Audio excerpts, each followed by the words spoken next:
The first lesson Seraphine Doss ever learned about society was not that wealth opened doors, it was that silence opened more. She was 9 years old when her father took her to Ashcombe Manor for the first time. The invitation itself had astonished her mother. Merchants were becoming wealthy across the county, but wealth and acceptance remained very different currencies. Money could purchase crystal chandeliers, imported silk, and the finest French porcelain.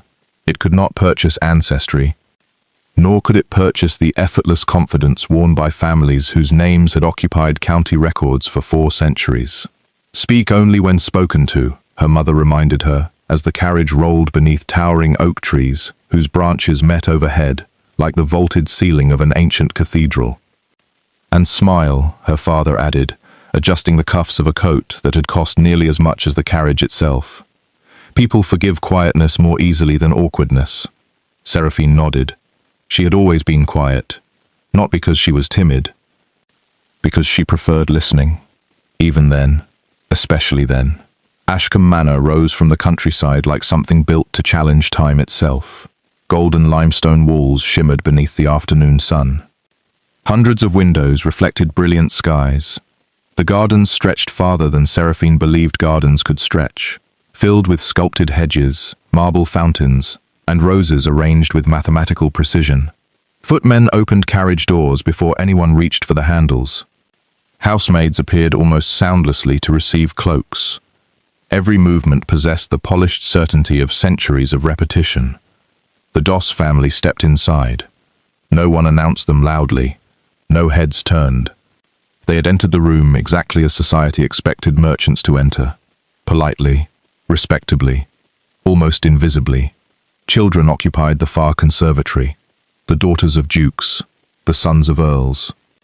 Children who had known one another since infancy.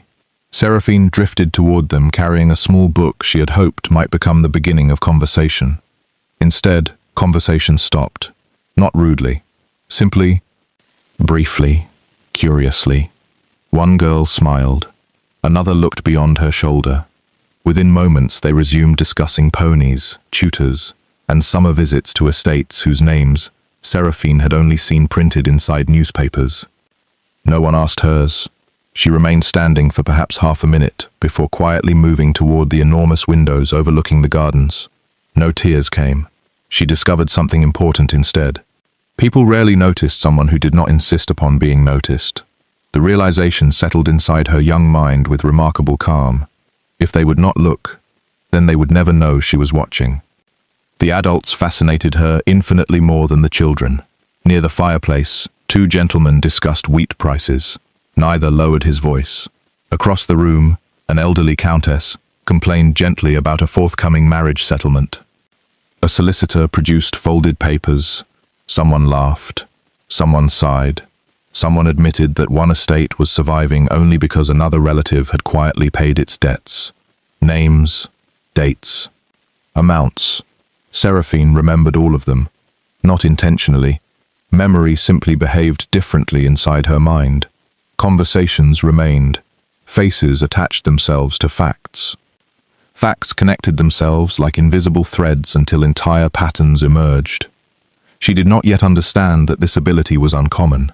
She assumed everyone noticed such things. Apparently they did not. On the journey home, she asked her father, why did Lord Ashcombe borrow £40,000 from Mr. Redford? Silence filled the carriage. Her father blinked. Where did you hear that? He told Sir William beside the fireplace. He certainly did not. He did. He wouldn't discuss finances publicly. He thought no one was listening. Her father stared at her, then slowly looked toward his wife. Did you hear anything? Mrs. Doss shook her head. No. Her husband turned back to their daughter. What exactly did he say? Seraphine repeated the conversation almost word for word, including pauses, including names, including the amount. Her parents exchanged another glance. This one lasted longer. 3 days later, the local newspaper quietly reported that Lord Ashcombe had refinanced several properties. The amount involved, £40,000. Exactly. Her father folded the newspaper with unusual care. He did not mention the coincidence. He simply looked thoughtfully toward his daughter. who sat beside the sitting room window, reading a history book, far beyond what most children her age could comfortably understand. For the first time, he wondered whether her quietness concealed something extraordinary. Years passed. The invitations continued. Never quite intimate, never quite distant. The Doss family occupied the peculiar social territory reserved for successful merchants. Useful enough to include, not established enough to belong. Seraphine adapted beautifully. While other young ladies practiced making memorable entrances, she perfected forgettable ones. She selected gowns elegant enough to avoid criticism, simple enough never to dominate conversation. She learned where people naturally looked, and where they never did. Corners of libraries, window alcoves, garden paths bordering hedges, music rooms after performances. Those forgotten places became classrooms. Society itself became her education. By 17, she possessed notebooks, dozens of them. Not diaries, not romantic observations, records, family trees, marriage contracts, business partnerships, election promises, estate purchases, private feuds stretching back decades. She developed her own indexing system. Colored ribbons marked political alliances. Silver ink identified inheritances. Tiny pressed flowers separated counties. No one knew they existed. The notebooks remained locked inside a rosewood writing desk whose hidden compartment only she understood. Sometimes, late at night, she reread old entries. Not because she enjoyed gossip, because history fascinated her. Official histories celebrated victories. Real history explained why those victories happened. The second interested her far more than the first. When Seraphine turned 22, her collection occupied nearly an entire shelf. Not because she sought power, because she feared forgetfulness. Too many remarkable women disappeared from history. Too many intelligent servants. Too many loyal secretaries. Too many widows who quietly preserved fortunes while their names vanished beneath those of husbands and sons. Someone should remember them. Someone should record what truly happened. If no one else intended to, she would. Across the county, another life unfolded. Lord Caldervine inherited his title at 24 after influenza carried away both his father and elder brother within the same terrible winter. Responsibility arrived before grief finished speaking. The Vine estate stood on the edge of ruin. Tenants feared eviction. Creditors circled patiently. 3 younger siblings looked toward him every morning, expecting certainty he did not possess. He gave it anyway. He sold horses before dismissing servants. He dismissed servants before selling land. He learned estate law by candlelight. He negotiated debts personally. He refused invitations, accepted meetings, forgot birthdays, ignored dances, worked again, worked harder still. The county praised his discipline. Few noticed its cost. And so, over the next 3 years, 2 extraordinary people attended the same dinners, walked the same gardens, read in the same libraries, listened to the same quartets, stood only feet apart beneath glittering chandeliers. One observed everything, the other observed only what necessity demanded. She knew the cadence of his footsteps before she ever knew the sound of his laughter. He could not have picked her face from a room of 20 women. Neither considered this remarkable. She expected invisibility. He never questioned his blindness. History, after all, rarely announces the moment before it changes. Sometimes, it begins with nothing more dramatic than a man walking past the woman who will one day rewrite everything he thought he knew. And on that spring evening, as Lord Caldervine crossed the ballroom without so much as glancing in her direction for what would become the first of many times, Seraphine Doss quietly reached for the small leather notebook hidden inside her reticule. She opened to a fresh page, dipped her pen, and wrote the first line beneath a new heading, House of Vine. The first person awake at Vine Hall each morning was never the butler. It was Lord Caldervine. Long before dawn painted silver across the eastern sky, a single lamp already burned in the study overlooking the estate's eastern fields. While most of the household still slept beneath heavy quilts, Calder sat behind an oak desk scarred by generations of use, surrounded by ledgers that smelled faintly of dust, ink, and old leather. He preferred that hour. Silence made difficult decisions easier. A fire crackled softly in the grate. Rain tapped against leaded windows. Sheets of figures covered the desk in neat, disciplined rows. Rent collections, harvest projections, repair estimates, tenant petitions, taxes due before Michaelmas, letters from London bankers, letters from worried tenants, letters from his steward, letters from his solicitor, letters that all required answers. He signed them one by one, not hurriedly, not carelessly. Every signature carried the weight of a family name that had survived 4 centuries. He intended to ensure it survived a 5th. At precisely 6 o'clock, there came the expected knock. Enter.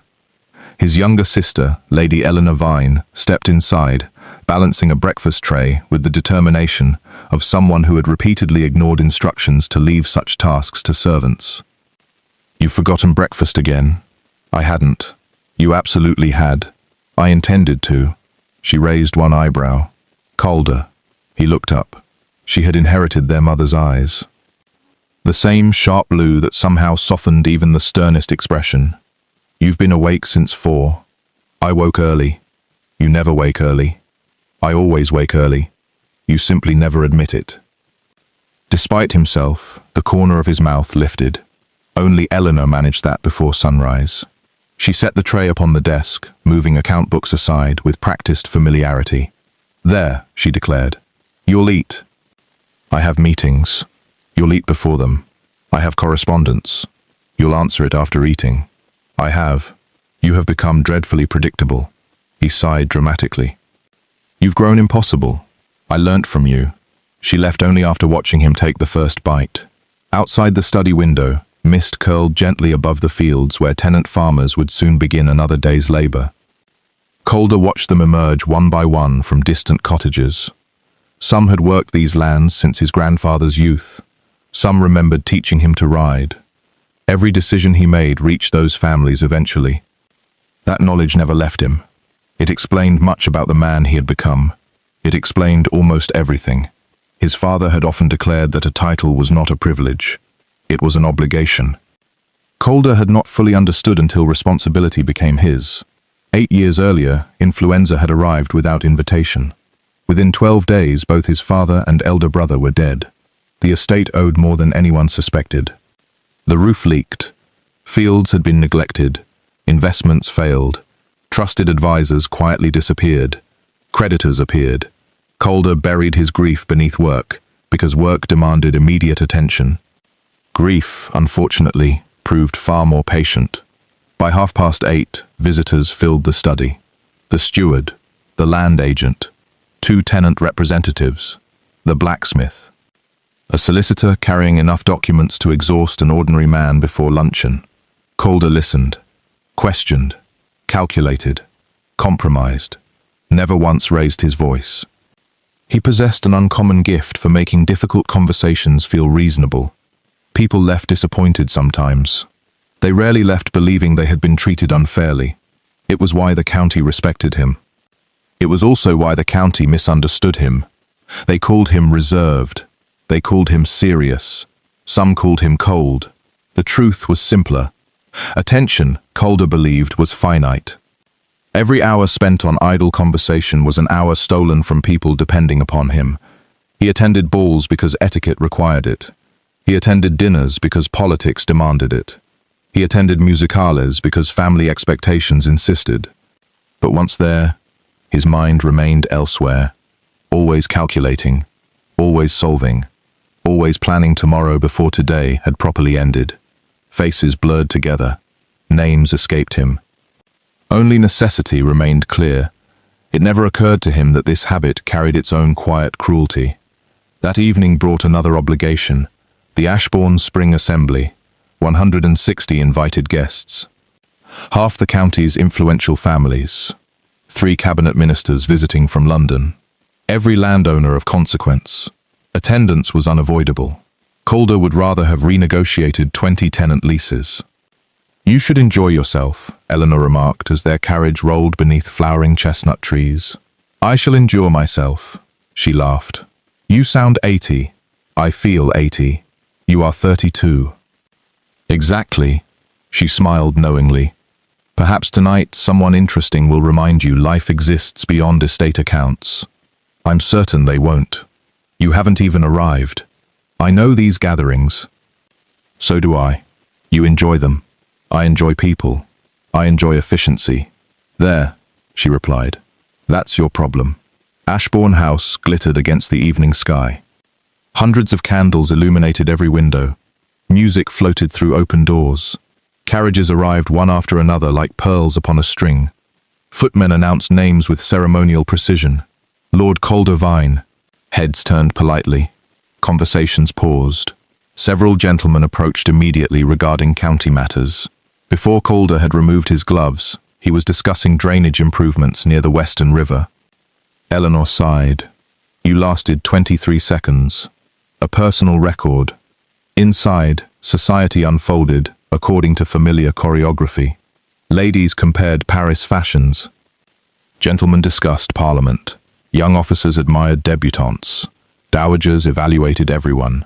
Servants moved almost invisibly through the crowd, carrying silver trays balanced with impossible elegance.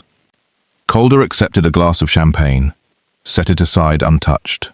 Within minutes he had become trapped beside Lord Pennington, who insisted upon describing railway investments in exhausting detail. Calder listened live, asked thoughtful questions, offered practical advice. Never noticed the young woman standing only a few feet away examining a marble sculpture. Seraphine Doss had arrived 40 minutes earlier.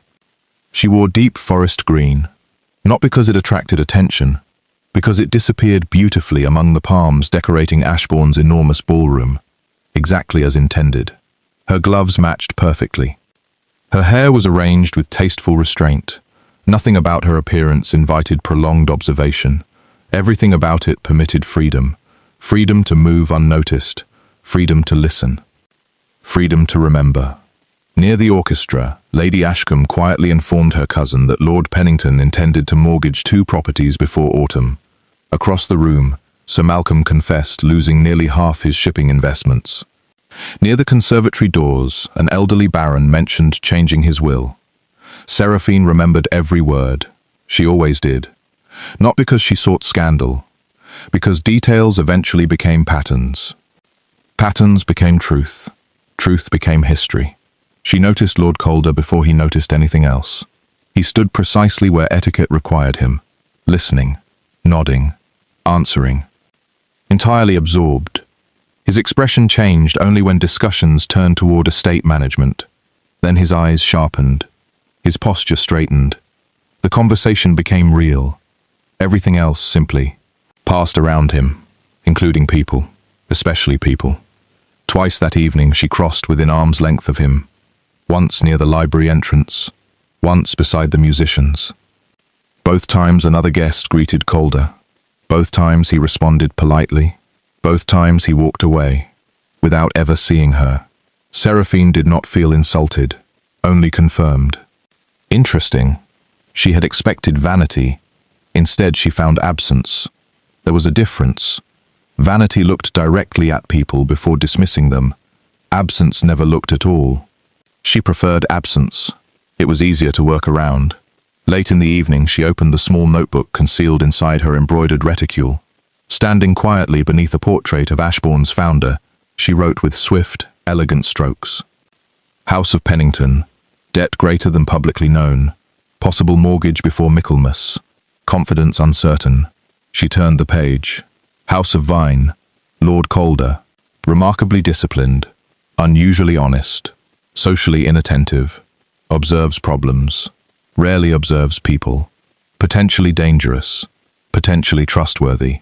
Requires further study. She closed the notebook.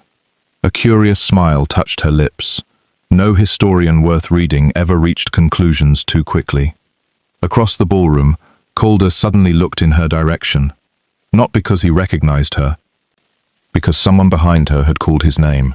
His eyes passed over her face without stopping, like sunlight crossing water, gone before either could acknowledge the moment. Seraphine watched him disappear into another conversation. Then she whispered almost inaudibly, "So, you truly don't see me." For reasons she could not yet explain. That made the work infinitely easier. Outside, Rain began to fall softly against the tall ballroom windows.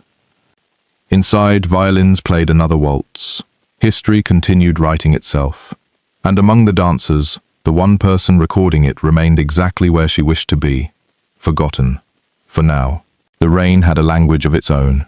On quiet afternoons, when the windows of Doss House shimmered beneath a curtain of water, Seraphine liked to sit in the West Library, where the servants seldom ventured. It was the smallest room in the house, lined not with fashionable French romances, but with shipping records, legal commentaries, atlases, biographies, and the heavy parliamentary volumes her father insisted on collecting, even though few visitors ever opened them. To most people, it was a dreary room. To Seraphine, it was a map of human nature. At 16, she had already discovered that history was rarely shaped in ballrooms. Ballrooms merely celebrated what had already been decided in counting houses, law offices, libraries, and private studies, where only a handful of people were invited. The realization changed the way she looked at society.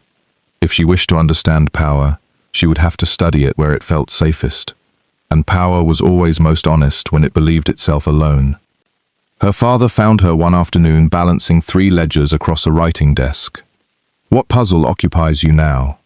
She smiled without looking up. "I am comparing signatures." He laughed. "Why?" "Because handwriting changes when people are frightened." He stepped closer. "What makes you think that?" She slid 1 ledger toward him. The first was signed before Lord Pennington lost his shipping investment. Another. The second was signed 6 months afterward. Her father frowned. The second signature was noticeably less confident, smaller, tighter, almost hesitant. "I believe," Seraphine said quietly, "that worry leaves marks even where people think it cannot." He stared at the pages for several moments before closing them again. "Where do you notice these things?" "Everywhere." "And everyone else?" "They're looking at titles. I'm looking at people." It became a habit. Whenever the family attended dinners or assemblies, Seraphine gave herself a private assignment. Not gossip, observation. One evening she watched which gentlemen checked their watches every quarter hour. Another night she counted who thanked servants by name. She noticed who interrupted conversations, who remembered birthdays, who asked questions merely to speak again before the answer finished. Tiny things, invisible things, the sort of details that never appeared in newspapers, yet explained entire lives. Within 2 years, she could predict disagreements before voices rose. She could sense financial trouble before estates were advertised. She knew which friendships would survive scandal, and which would collapse beneath the first whisper. Her mother noticed something else. "You disappear." Seraphine looked up from arranging fresh flowers. "I beg your pardon?" "You enter a room, and 5 minutes later no one remembers where you are." She hesitated. "I've practiced." Her mother's brows lifted. "Practiced?" "I stand where conversations naturally form around me, instead of stopping because of me." "Why would you wish that?" "Because people become honest." Mrs. Doss studied her daughter for a long moment. There was no malice in the answer, only curiosity. Quiet, relentless curiosity. "My dear," she said softly, "promise me one thing." "What?" "If you learn people's secrets." Seraphine waited. "Remember they trusted silence, even if they never knew they trusted you." The words settled deeply. Years later, she would remember them almost daily. By her 19th birthday, she owned 6 notebooks, bound in dark leather, each one carefully indexed, each one written in the same elegant hand. No speculation, only verifiable facts, dates, witnesses, documents, conversations remembered precisely. She refused to record anything she could not later support. History deserved better than rumor. At first, the notebooks concerned only families. Then patterns emerged. Certain solicitors appeared repeatedly. The same shipping companies financed competing estates. Political rivals secretly shared investors. A marriage celebrated as romantic had quietly rescued 2 failing fortunes. The county resembled less a collection of noble houses than a spider's web. Pull one thread, everything trembled.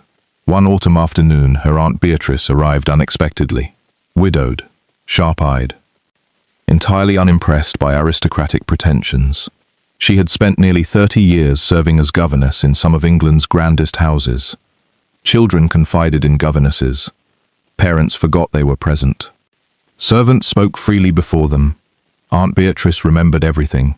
After tea, she accepted Seraphine's invitation to walk the gardens. Halfway down the yew path, she asked, "Do you still keep notebooks?" Seraphine blinked.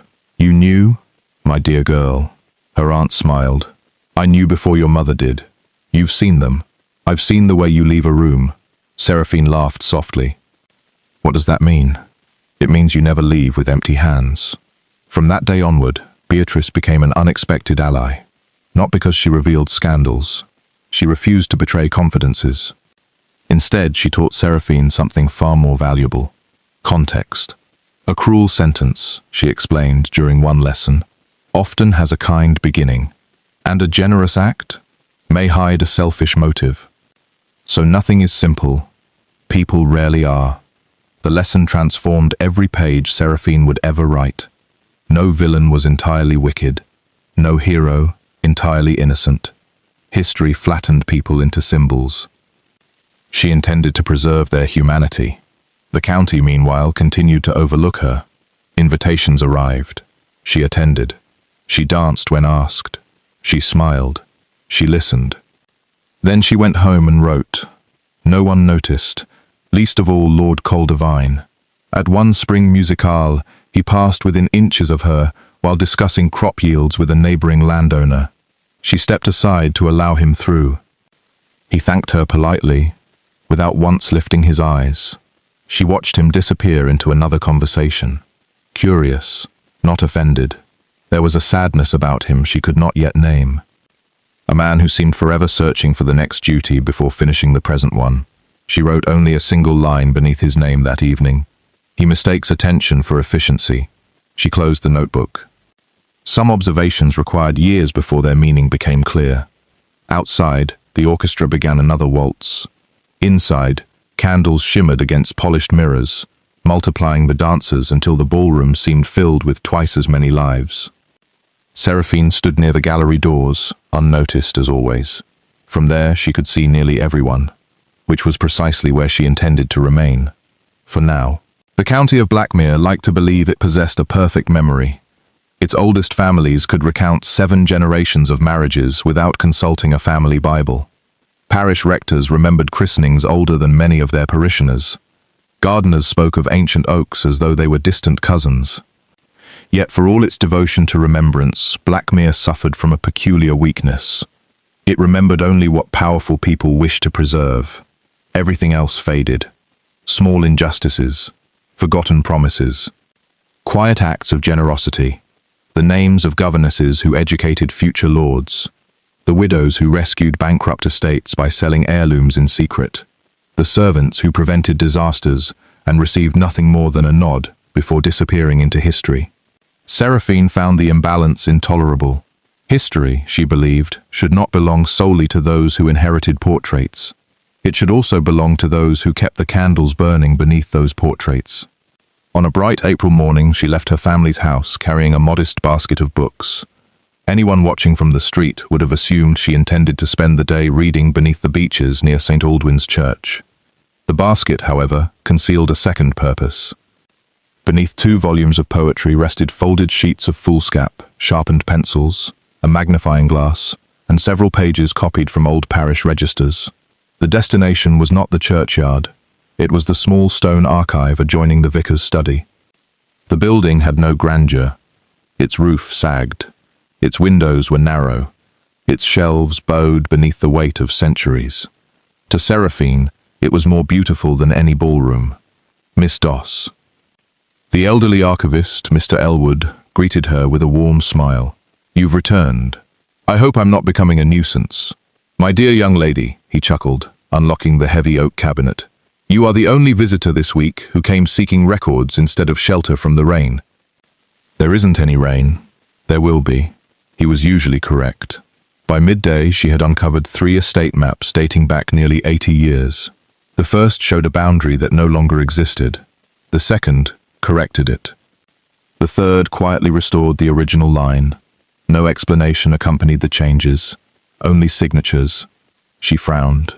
People rarely altered boundaries without reason. Land was money. Money was influence.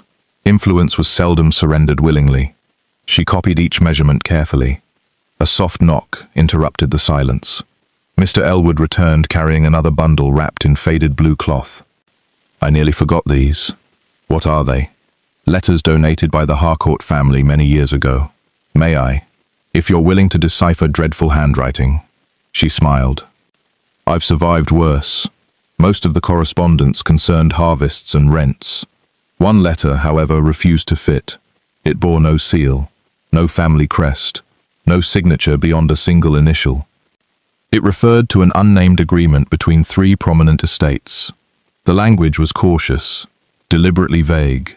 Yet one sentence caught her attention. If the eastern boundary is restored, the old covenant becomes visible again. Seraphine read the line twice, then a third time. What covenant? Visible to whom? And why should a boundary determine whether it remained hidden? She slipped a blank page beneath the letter and copied every word. That evening she spread maps across the floor of her bedroom. She compared them with her notes from previous months. Rivers, bridle paths, tenant cottages, ancient woodland. The altered boundary passed directly through a neglected stretch of forest known locally as Grey Hollow. Few people visited it now. Children avoided it because of ghost stories. Hunters ignored it because game had become scarce. The place possessed no obvious value, unless she reached for another notebook. Nearly 20 years earlier, Grey Hollow had appeared in connection with an inheritance dispute involving the Ashcombe estate. At the time, the disagreement seemed minor. Now it no longer looked minor at all. Downstairs, her father looked up from the evening newspaper as she entered the dining room. "You've the expression." "What expression?" "The one that usually precedes someone asking to borrow my carriage." She laughed. "Am I so predictable?" "Entirely. And if I were..." He folded the paper. "Where?" "Grey Hollow." He blinked. "There is nothing in Grey Hollow." "I suspect that depends upon where one looks." He studied his daughter for several seconds. "I've learned not to argue when you say that." The following afternoon, a light mist drifted between the ancient oaks. Grey Hollow felt older than the rest of the county. The air carried the scent of damp earth and wild garlic. Birdsong echoed overhead. Sunlight filtered through branches in fractured ribbons of gold. Seraphine walked slowly, comparing the landscape with the copied maps folded inside her satchel. Most landmarks had vanished. A stream had changed course. Several trees had fallen decades earlier. Then she stopped. Half hidden beneath ivy stood a weathered stone marker no taller than her knee. Its face had almost disappeared beneath moss. Almost. She knelt. Carefully brushed away the greenery with her glove. A carving emerged. Not a family crest, not initials. A compass rose, and beneath it, 3 interlocking circles. She had seen that symbol before, not on a monument. Inside one of the anonymous letters. Her pulse quickened. The sound of hoofbeats shattered the stillness. Someone approached along the old woodland track. Seraphine gathered her papers instinctively and stepped behind the broad trunk of an oak. A dark bay horse emerged through the mist. Its rider wore a charcoal riding coat, dusted with the pale green of fresh leaves. Lord Caldervine. He dismounted with practiced ease, carrying no hunting rifle, only a leather portfolio. He looked around as though ensuring he remained alone. Then he walked directly toward the very stone marker Seraphine had just discovered. Her breath caught. He knew about it. But how? Calder knelt, traced the same symbol with his fingertips, and withdrew a folded document from the portfolio. He compared it to the carving. His expression tightened. Not with triumph, with concern. Seraphine remained motionless behind the tree. For the first time since beginning her quiet chronicle of Blackmere, she had discovered something she did not understand. And, more unsettling still, the one man who had never truly noticed her appeared to understand far more than he wished anyone else to know. When Calder finally remounted and disappeared into the drifting mist, Seraphine stepped back into the clearing. The stone seemed different now. Heavier, as though it carried not merely history, but a promise someone had tried very hard to bury. She opened her notebook to a fresh page. Instead of writing facts, she wrote a question. Why would Lord Coldevine visit Grey Hollow in secret? For the first time in 4 years of careful observation, the answer did not come, and that uncertainty frightened her more than any scandal ever had. For 2 nights, Seraphine told no one about Grey Hollow. Not her father, not Aunt Beatrice, not even the notebook received more than a single page of observations. That alone troubled her. Her notebooks had always been places of certainty, facts entered only after being tested, compared, and confirmed. Questions remained in her mind until they could be answered. Now, for the first time in years, a question occupied the page itself. Why had Lord Coldevine gone there? Not as a hunter, not as a landlord inspecting woodland, as a man comparing a private document with a forgotten monument. The distinction mattered. 3 mornings later, she returned to the parish archive. Mr. Elwood looked up from repairing the spine of a crumbling register. I wondered how long it would take. You expected me. You only wear that expression after discovering something that refuses to explain itself. She smiled. Am I becoming transparent? Only to old librarians. He disappeared into the back room before returning with an iron key nearly as long as his forearm. I've decided to show you something. The key opened a narrow oak door hidden behind a shelf of parish ledgers. A steep staircase descended into cool darkness. The air smelled of stone, beeswax, and old paper. Seraphine paused at the bottom. The chamber was no larger than a modest drawing room, yet every wall held shelves crowded with boxes, scrolls, and leather cases. This room, Mr. Elwood said quietly, survived 3 fires, 2 floods, and 1 enthusiastic vicar who believed old papers created unnecessary clutter. You saved all this? My predecessors did. He smiled gently. My duty has merely been not to lose what they preserved. He led her toward a cedar chest reinforced with black iron. Inside lay dozens of rolled estate surveys tied with faded ribbons. Most bore familiar family names: Ashcombe, Pennington, Rothmere, Harcourt. Then one bundle caught her eye. It carried no crest, only the same 3 interlocking circles she had seen carved into the stone in Grey Hollow. Her pulse quickened. May I? You may. Carefully she untied the ribbon. The parchment crackled softly as it unfolded. It was not a map, it was a list. Not of landowners, of witnesses. 12 names, each belonging to one of the county's oldest houses. Beneath them appeared a single sentence written in remarkably elegant script. What is entrusted to memory shall never belong to one family alone. There were no dates, no explanation, only signatures. Or rather, 11 signatures. The 12th space remained blank. What is this? Seraphine whispered. Mr. Elwood folded his hands behind his back. I don't know. You've never researched it. I was instructed not to. By whom? My predecessor. And who instructed him? He never said. The old archivist walked slowly toward a narrow window no larger than a dinner plate.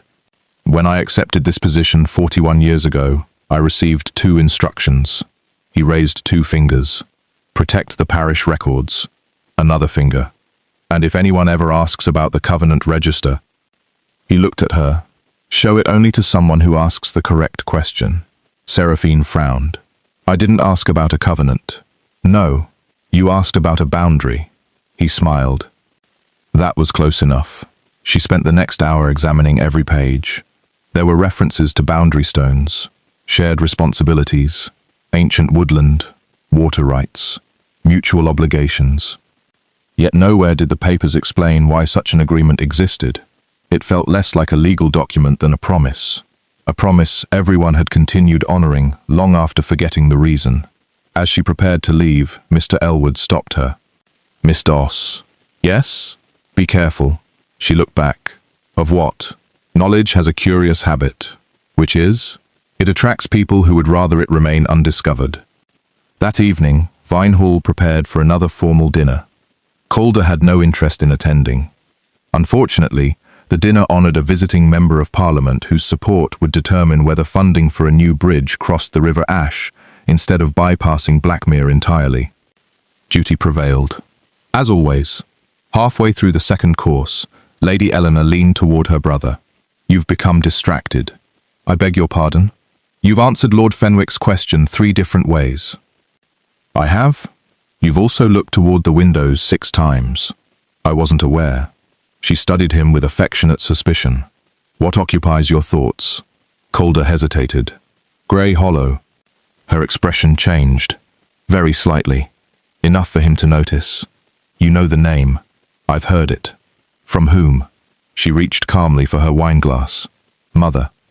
Before he could ask another question, conversation resumed around the table, drawing attention elsewhere. Yet Eleanor's brief hesitation lingered in his thoughts long after dessert. Across the county, Seraphine sat alone in her room. The Covenant Register rested open beside her notebooks. She copied nothing. Instead, she stared at the empty 12th signature. Someone had been expected. Someone important enough to complete the agreement. Someone who never arrived, or refused. She wondered which possibility troubled her more. A sudden knock interrupted the silence. Her father entered carrying a letter. It arrived by special messenger. For me? He nodded. There is no signature. She accepted the envelope. Heavy cream paper, dark green sealing wax, no family crest, only a small impression pressed into the wax. 3 interlocking circles. Her heartbeat quickened. She broke the seal. Inside lay a single sheet. Only 1 sentence had been written. If you continue searching, come alone. No date, no place, no name. Only a small line beneath the message. Tomorrow, at sunset. Grey Hollow. Seraphine read it twice, then folded the letter with deliberate care. Someone knew she had begun asking questions. Someone knew far more about her than she had imagined. And somewhere beyond the quiet walls of her room, another person had begun watching the woman who had spent years watching everyone else. The letter remained on Seraphine's desk until dawn. She did not burn it. She did not answer it. She simply watched the pale morning light creep across the green sealing wax until the 3 interlocking circles seemed almost to glow against the cream paper. Someone knew she had visited the parish archive. Someone knew she had discovered the Covenant Register. More unsettling still, someone had known she would continue searching. The realization carried a quiet warning. For years she had believed herself the unseen observer, drifting through drawing rooms and libraries without attracting notice. She had mistaken invisibility for safety. Now she understood the difference. One could be overlooked by society, and still be watched by someone else entirely. Breakfast passed with unusual silence. Her father glanced over the newspaper before lowering it. You hardly touched your tea. I was thinking. A dangerous pastime. She smiled faintly. So I've been told. He studied her for a moment. You've found another puzzle. I may have. And will this puzzle require my carriage? Possibly. He sighed with theatrical resignation. I should simply have the horses saddled every time you visit the archive. She laughed, grateful for the brief return of ordinary conversation. He did not ask further questions. He had long ago learned that Seraphine spoke freely once she understood something, not before. That afternoon she walked instead of riding. If someone expected her at Grey Hollow, she preferred not to arrive in a carriage visible from half a mile away. The lane wound between stone walls draped with wild roses. Farmers lifted their hats as she passed. Children chased one another through fields bright with buttercups. Everything appeared comfortingly familiar. It was almost enough to persuade her the mysterious letter had been written by an over-imaginative prankster. Almost. The woods swallowed sound. The deeper she walked, the quieter the world became. Leaves whispered overhead. A distant rook called once before falling silent. The old boundary stone stood exactly where she had left it. Moss had begun reclaiming the carving. She looked around carefully. No movement. No horse. No waiting figure. Only mist drifting lazily between ancient trunks. 5 minutes passed. Then 10. She was about to conclude she had been deceived when a calm voice emerged from behind her. You came. She turned sharply. An elderly gentleman stepped from the trees carrying a walking stick carved from ash wood. His clothes were plain but impeccably maintained. Silver hair framed a face weathered more by thought than age. His eyes, however, were astonishingly alert. You expected someone else, he observed. I expected someone reasonable. He inclined his head politely. My name is Nathaniel Ashcombe. The surname caught her attention immediately. The Ashcombes of Ashbourne House? He smiled. A neglected branch of the family. I received your letter? You did. You've been following my work. I've been protecting it. She frowned. I don't understand. No, you will. Without another word, he walked toward the boundary stone and rested one hand upon its weathered surface. My grandfather called this place the county's memory. I've never heard that name. Very few have. He traced the 3 circles with one finger. Tell me, Miss Doss, what do you believe history is? She answered without hesitation. The most honest account we can assemble from imperfect evidence. His smile widened. Excellent. And you? A promise. She tilted her head. To whom? To those who can no longer correct us. The words settled heavily between them. Nathaniel reached inside his coat and withdrew a narrow leather case. Inside rested an old brass key. Not ornate, not ceremonial. Worn smooth by generations of careful use. This key has passed through my family for nearly 180 years. What does it open? I don't know. You've never tried. I have. And I never found the lock. He placed the case back inside his pocket. My father believed the key symbolic. My grandfather believed otherwise. And you? I've reached an age where certainty has become unfashionable. Seraphine looked again toward the boundary stone. You think the covenant leads somewhere? I think it led someone to hide something. What? I've spent 30 years trying to answer that. He regarded her thoughtfully. You've made more progress in a fortnight than I managed in 5 years. How? You asked questions no one else considered worth asking. Before she could respond, the distant sound of approaching hoofbeats echoed through the trees. Nathaniel stiffened. So, they've come sooner than expected. They? He looked directly into her eyes. You must leave. I'm not leaving without answers. You'll have them. When? If fortune remains kind. His expression darkened, much sooner than either of us intended. A rider emerged through the mist, then another. Both wore dark riding coats with collars turned high. Neither displayed a family crest. Neither slowed until they reached the clearing. The first rider removed his hat. Mr. Ashcombe. His voice remained courteous. You've ignored our previous requests. Nathaniel answered calmly. I've ignored nothing. You continue encouraging unnecessary inquiries. I encourage truth. The county has managed perfectly well without certain truths. Seraphine remained partly concealed behind a broad oak. Neither rider seemed aware of her presence. For once, invisibility worked in her favor again. The second rider spoke quietly. The register should have remained forgotten. Nathaniel's grip tightened upon his walking stick. Forgotten things have a habit of returning. So do old mistakes. A long silence followed. Finally, the first rider sighed. We hoped persuasion would suffice. Nathaniel's voice remained steady. So did I. Everything happened at once. The second rider urged his horse forward. Nathaniel stepped aside. His walking stick struck the animal's bridle with surprising precision. The startled horse reared. Its rider lost balance. Seraphine instinctively ducked behind the boundary stone as boots struck earth and angry voices shattered the stillness. She heard no gunshots, only struggling, branches snapping, heavy breathing. Then, run. Nathaniel's shout cut through the trees. He was speaking to her. He had known exactly where she was hiding all along. For one heartbeat she hesitated. Then survival overcame curiosity. She fled through the woodland, skirts gathered high enough to avoid roots and brambles. Behind her came shouts, hoofbeats, someone calling for another rider. She dared not look back. By the time she reached the edge of Grey Hollow, the evening sun had nearly disappeared beyond the hills. Breathless, she finally stopped beside the old stone bridge crossing the River Ash. Only then did she realize something rested inside the pocket of her cloak. She had never placed it there. With trembling fingers she reached inside. The small leather case. Nathaniel's. She opened it. The brass key lay exactly where she had seen it.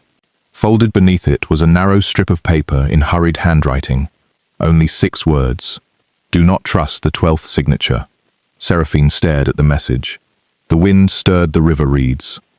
Somewhere behind her, bells from St. Aldwyn's Church began ringing the evening hour. She closed the case carefully. The mystery had changed. It was no longer about discovering the covenant. It was about discovering whom it had betrayed. Lord Caldervine disliked unfinished matters. An unsigned contract, a broken gate left unrepaired, a question without an answer. They lingered in his thoughts long after more important concerns should have replaced them. Grey Hollow had become one of those questions. For nearly 2 weeks he had ridden there before sunrise, carrying the same weathered portfolio his father had entrusted to him shortly before his death. The portfolio contained remarkably little. A faded survey map, a letter missing its final page, and one instruction written in his father's unmistakable hand. When the time comes, protect the covenant, but never possess it. Calder had never understood what those words meant. His father had refused to explain them. Within a month, influenza had claimed his life. The explanation died with him. He unfolded the survey once more. The old boundary stone sat exactly where the map predicted. But something had changed. Fresh footprints marked the damp earth around it. Not one visitor. Several. One pair belonged to riding boots. Another, smaller. A woman's. The impressions were light but deliberate, suggesting someone accustomed to walking uneven woodland paths. Calder knelt. The tracks paused beside the stone, then disappeared toward the eastern trail. His brow furrowed. Someone else had begun asking questions. Back at Vine Hall, breakfast was unusually lively. His younger brother, Oliver, had returned from Cambridge, full of opinions and entirely too much confidence. "You've become dull." Calder glanced up from the newspaper. "Good morning to you as well." "I'm serious." Oliver reached for another slice of toast. "You work. You attend meetings. You inspect fields. You read reports. When was the last time you surprised yourself?" Calder folded the paper. "I repaired the North Mill ahead of schedule." Oliver sighed dramatically. "I rest my case." Lady Eleanor hid a smile behind her teacup. "You know what he needs," Oliver continued. "A scandal." "I most certainly do not." "A mystery, then?" "No." "A clever opponent?"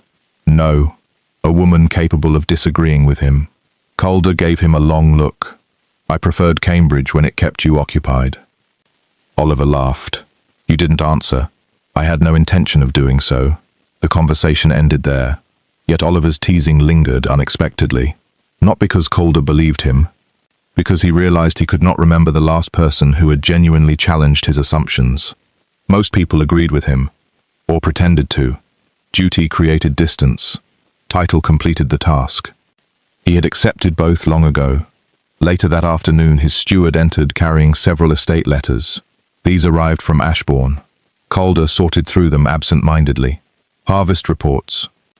Bridge estimates. An invitation. Another invitation. Then, one envelope without a seal. Inside rested only a folded note. "Mr. Nathaniel Ashcombe has not returned home." Nothing more. No signature.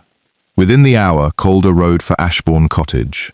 Nathaniel Ashcombe lived quietly on the edge of the old estate, occupying a modest stone house that overlooked rolling pasture. His niece answered the door. Worry lined her face. "He left yesterday." "Where?" He wouldn't say. "When was he expected back?" "Before supper." "He never arrived." She hesitated. "He mentioned meeting someone." "A gentleman?" "I don't know." "Did he give a name?" "No." "A place?" She looked down. Grey Hollow. Calder's heartbeat quickened. What exactly did he say? He said, she searched her memory, that history had finally found someone willing to listen. The ride back took longer than usual. Not because the road was difficult, because his thoughts refused to settle. Nathaniel was among the most cautious men Calder had ever known. He did not vanish. He prepared. He anticipated. He survived. If something had prevented his return, it was no accident. The following evening, Blackmere gathered for Lady Fenwick's summer musicale. Attendance was impossible to avoid. Calder arrived precisely on time. He exchanged greetings, accepted polite conversation, answered questions about the bridge project. Yet his attention wandered repeatedly toward the ballroom entrance, not because he expected anyone in particular, because something felt unfinished. Across the room, Seraphine entered quietly. She wore midnight blue. Simple pearls rested at her throat. No elaborate feathers, no glittering jewels. She preferred elegance that rewarded observation instead of demanding it. The leather case containing Nathaniel's brass key remained hidden beneath the false bottom of her writing desk at home. She had told no one, not even Aunt Beatrice, especially not after discovering Nathaniel had disappeared. As she accepted a glass of lemonade from a passing footman, she sensed someone watching her. Not the casual glance exchanged between strangers, a sustained look. Measured, curious. She turned. Lord Caldervine stood near the musicians. For the first time in 3 years, he was looking directly at her, not through her, at her. His expression held no recognition, only concentration, as though trying to solve a puzzle. Calder frowned slightly. He knew that face, or believed he should. Where? A dinner? A charity luncheon? The Ashbourne Assembly? The library? The certainty irritated him. He prided himself on memory, yet this memory refused to cooperate. Lady Eleanor appeared beside him. What occupies you now? He nodded discreetly toward Seraphine. The young lady in blue. Eleanor followed his gaze. Miss Doss. You know her? Of course. I've met her. She looked at him in astonishment. Many times. He remained silent. Eleanor's expression softened. Oh, Calder. What? You truly don't remember. He stopped, because he couldn't honestly deny it. No, he admitted quietly. I don't. Eleanor regarded him with gentle disappointment. She has attended county gatherings for years. I see. No. She smiled sadly. That is precisely the problem. Across the ballroom, Seraphine resumed speaking with Lady Harcourt as though nothing had happened. Yet she had noticed the conversation. Not the words, the expressions. Lady Eleanor had looked at her, then back at Calder. Something had changed. Very slightly. The pattern was shifting. Later that evening, guests drifted toward the terrace to escape the warmth of the crowded ballroom. Seraphine stepped into the moonlit gardens. She welcomed the quiet. The scent of roses lingered in the cool night air. Gravel crunched softly behind her. She turned. Lord Caldervine stood several paces away. He removed his gloves slowly, almost uncertainly. Miss? She waited. Doss. The brief hesitation did not escape either of them. He inclined his head. I believe I owe you an apology. For what, my lord? For remembering your name only after someone else spoke it. A faint smile touched her lips. That is unusually honest. I've discovered honesty often arrives embarrassingly late. The remark surprised even him. She seemed equally surprised. For a moment neither spoke. The fountain murmured nearby. Music drifted faintly through the open ballroom doors. Finally Calder said, I have the uncomfortable feeling we have met more often than I recall. We have. How often? She considered the question, then answered with perfect calm. Enough that you should not have had to ask. The words were gentle, not accusing, which somehow made them far more difficult to hear. Calder lowered his eyes briefly. I see. No, she replied quietly. You've only just begun. Before he could answer, Lady Fenwick called Seraphine from the terrace. She curtsied politely. Good evening, Lord Vine, and walked away. Calder remained beside the fountain long after she disappeared into the house, for reasons he could not explain. The mystery of Grey Hollow no longer stood alone. It now had a face, and for the first time in years, Lord Caldervine realized there was someone in Blackmere whose story had been unfolding beside his own, without him ever noticing. The morning after Lady Fenwick's musicale, Blackmere awoke beneath a sky the colour of polished pewter. A slow rain drifted across the valley, soft enough to blur the distant hills without quite concealing them. It was the sort of weather that persuaded respectable people to remain indoors. Seraphine welcomed it. Rain made curiosity less conspicuous. She had scarcely finished breakfast when Aunt Beatrice arrived unannounced, carrying a wicker basket covered with a blue linen cloth. "I've brought raspberry tarts," she declared. And unsolicited advice. Seraphine embraced her warmly. "I suspected there must be a second purpose. There always is." Mrs. Doss laughed from the breakfast room. "You two disappear into the library whenever either of you claims to have brought pastries." "Because libraries," Beatrice replied gravely, "are where sensible conversations belong." Once the library door had closed, Beatrice's smile faded. "You've been followed?" Seraphine looked up sharply. "What makes you think that?" "I don't. I know." The older woman's certainty chilled the room more effectively than the rain outside. "I noticed the same carriage twice yesterday, the same driver this morning, and one gentleman pretending to read a newspaper while watching your front gate." Seraphine remained silent. She had noticed none of it. That realization disturbed her more than the surveillance itself. "You've become accustomed to observing," Beatrice said gently. "You've forgotten that others may observe you. I was careful. You were. But careful is not invisible." For several moments neither spoke. Then Beatrice reached into her basket and lifted out what appeared to be a wrapped tart. Instead, hidden beneath the linen, lay a slim, leather-bound ledger. The cover bore no title, only a faded brass clasp. "This belonged to my father. You've never mentioned it. I've never opened it." Seraphine frowned. "Why?" "Because he instructed me to give it only to someone who began asking questions about Grey Hollow." The room became perfectly still. "You knew. I suspected. You never told me. I hoped you would never need to know." Beatrice rested a hand upon the ledger. "Our family has served old houses for generations. We were tutors, governesses, stewards. We occupied rooms where important people forgot to lower their voices." She smiled sadly. "One learns remarkable things by being considered furniture." The words struck Seraphine with unexpected force. She thought of herself standing beside ballroom windows, of conversations unfolding around her, of Lord Calder walking past without seeing her. Perhaps invisibility was older than she had imagined. Together they examined the ledger. Its first pages contained nothing unusual. Household accounts, lists of books purchased, repairs to servants' cottages. Then, halfway through the volume, the handwriting changed. It grew hurried, uneven, as though written by candlelight under considerable strain. One entry caught Seraphine immediately. "If the covenant fails, the ledger must remain beneath the east floor until one who listens more than speaks comes to claim it." She looked up. "Beneath the east floor?" Beatrice nodded slowly. "My father died before telling me what that meant." Seraphine closed the ledger. There must be another house, or another room, or another floor. She stood and crossed toward the large county map hanging above the fireplace. "Every reference we've found points east. The altered boundary, the woodland, the missing witness." She tapped Grey Hollow with one fingertip. "Everything leads back here." Meanwhile, at Vine Hall, Calder descended into the oldest wing of the estate.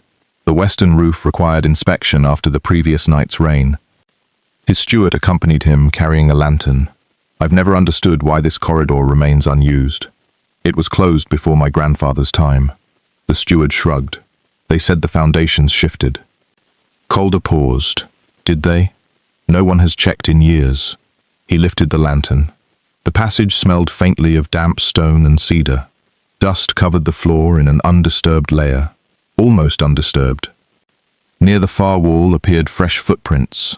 Not many. Only one set. Boots. Large enough for a man. Recent. His expression hardened. "Someone has been here." The steward stared. "Impossible." "Nothing is impossible." Calder followed the prints. They ended beside an old bookcase fixed against the wall. He pressed experimentally against the wood. Nothing. Then he noticed faint scratches upon the floor. The bookcase had been moved. Recently. Together they shifted it aside. Behind it stood a narrow wooden door scarcely wider than a man's shoulders. The lock had already been broken. Someone else had entered first. The hidden room beyond contained almost nothing. A table, 2 chairs, an extinguished lantern, and scattered papers. Most had been removed. Only fragments remained. Calder knelt. Among the torn pages, he discovered a single sentence left intact. The 12th witness must never be recorded. His pulse quickened. The same phrase. Again. 12th. Whoever had searched this room had taken everything else. Why leave this? Unless they had overlooked it, or wanted someone to find it. That evening, as thunder rolled across Blackmere, Seraphine returned to her own room, carrying Beatrice's ledger. She examined the spine carefully. Old books often concealed more than their covers admitted. Her fingers paused. The leather felt thicker near the back. With a small ivory letter opener, she gently loosened the lining. A folded sheet slid free. Not paper, parchment, very old. Upon it appeared a rough sketch of an unfamiliar manor house. One corner bore a handwritten note. East Gallery, 3rd floor, beneath the music room. No name, no date, only another impression of the 3 interlocking circles. She spread the map across her desk. Something about the building seemed familiar. Then realization struck. She had seen the same facade countless times. Not in a book, not on a map. Through the windows of her carriage, Ashbourne House, the oldest manor in Blackmere. At precisely the same moment, Calder stood before the fire in his study, staring at the fragment recovered from the hidden chamber. Oliver entered without knocking. You look as though someone has informed you Parliament has doubled taxes. Calder handed him the scrap of paper. Oliver read it once, then again. 12th witness? You've never heard the phrase? No, but... Oliver hesitated. There is something. What? Our father. Calder looked up sharply. The week before he died, Oliver's voice grew quieter. He asked whether I believed promises could survive longer than people. And what did you answer? I thought he was speaking about grief. He shook his head. Now I'm no longer certain. Across the county, 2 lamps continued burning long after midnight. One in Seraphine's bedroom, one in Calder's study. Neither knew the other had uncovered another piece of the same impossible puzzle, yet both had reached the same conclusion. Someone had spent generations hiding the truth, and someone else had begun removing the evidence. Ashbourne House had stood for nearly 300 years. Generations had added wings, galleries, towers, conservatories and libraries, until the estate resembled less a home than a small kingdom built from honey-colored stone. Visitors admired its sweeping staircases, its painted ceilings, its magnificent ballroom. Few ever questioned why certain corridors remained permanently closed, or why older servants lowered their voices when passing the eastern wing. Old houses developed traditions. Some traditions became rules. Some rules became silence. Seraphine arrived shortly before noon, under the perfectly respectable pretense of returning a borrowed volume from Lady Ashbourne's library. The invitation had come weeks earlier. She had delayed accepting it. Now it offered exactly what she needed. Access. Nothing more, nothing less. Lady Ashbourne greeted her warmly. My dear Miss Doss, you've rescued my favorite edition. She accepted the leather-bound book with genuine delight. I feared it had disappeared forever. I would never permit that, Seraphine replied. I know how dearly you value your library. Lady Ashbourne smiled. So few people notice. I imagine books appreciate being remembered. The older woman's expression softened. They do. After luncheon, the ladies drifted toward the rose gardens. The gentlemen retired to the smoking room. Servants quietly reset drawing rooms for afternoon tea. The great house settled into that brief hour of pleasant disorder when no one paid much attention to anyone else's movements. Seraphine excused herself. I hope you'll forgive me. I promised my father I would copy the title of a volume regarding medieval boundary law. Lady Ashbourne laughed. Only you would travel 20 miles to borrow a legal history. I've always had unusual interests. So I've heard. Second gallery on the east side. The librarian will help you. I appreciate it. She did not go to the librarian. Instead, she climbed another staircase. Then another. The house became quieter with every floor. Portraits replaced mirrors. The carpets grew older, the windows narrower. Sunlight filtered through stained glass in ribbons of amber and sapphire. She unfolded the parchment hidden inside Beatrice's ledger. East Gallery, 3rd floor, beneath the music room. She counted doors. 1, 2, 3.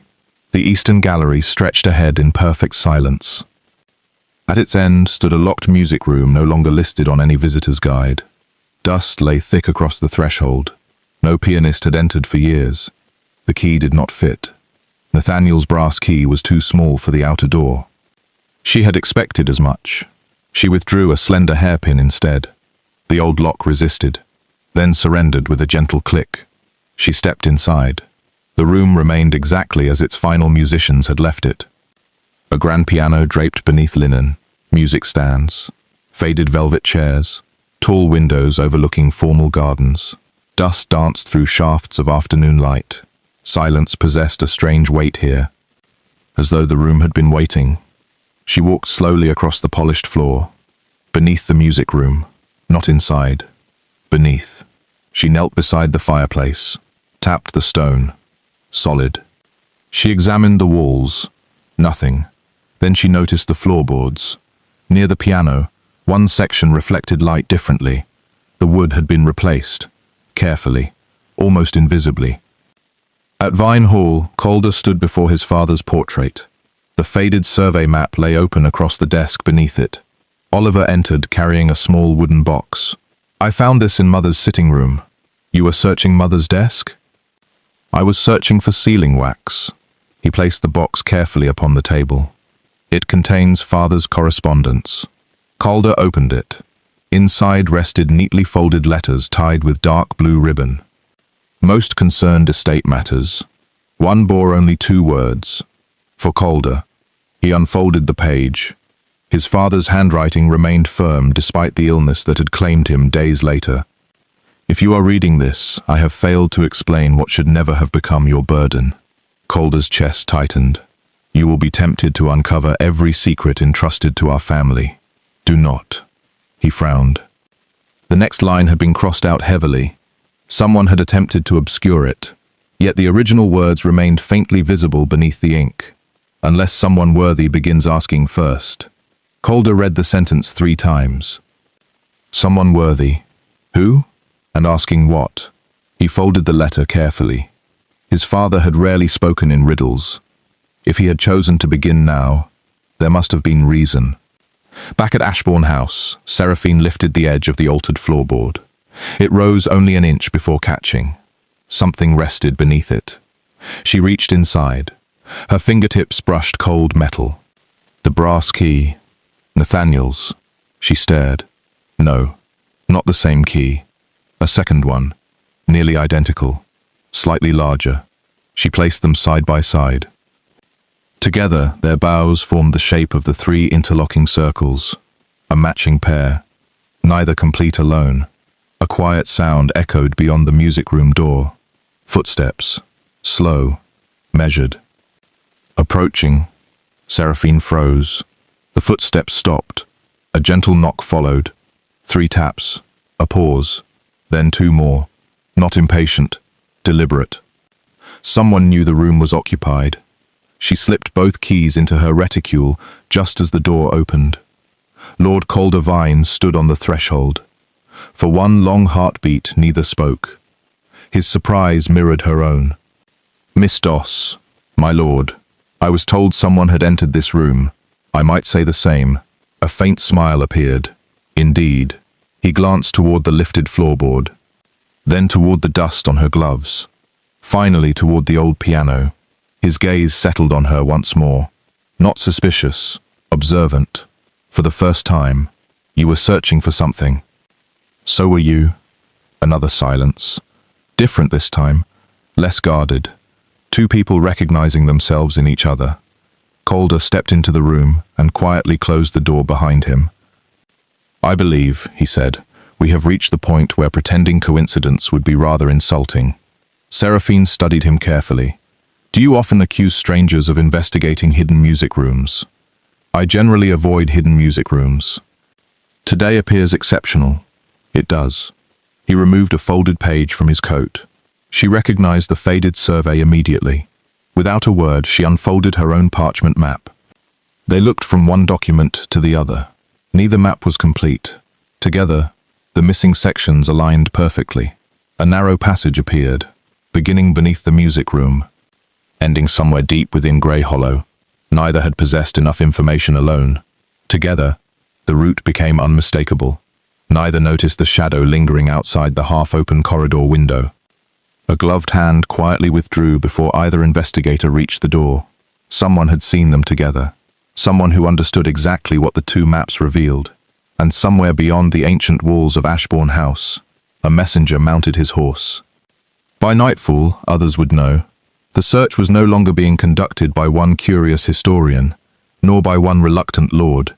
It had become a partnership, which meant they had both become targets. I owe you more than an apology.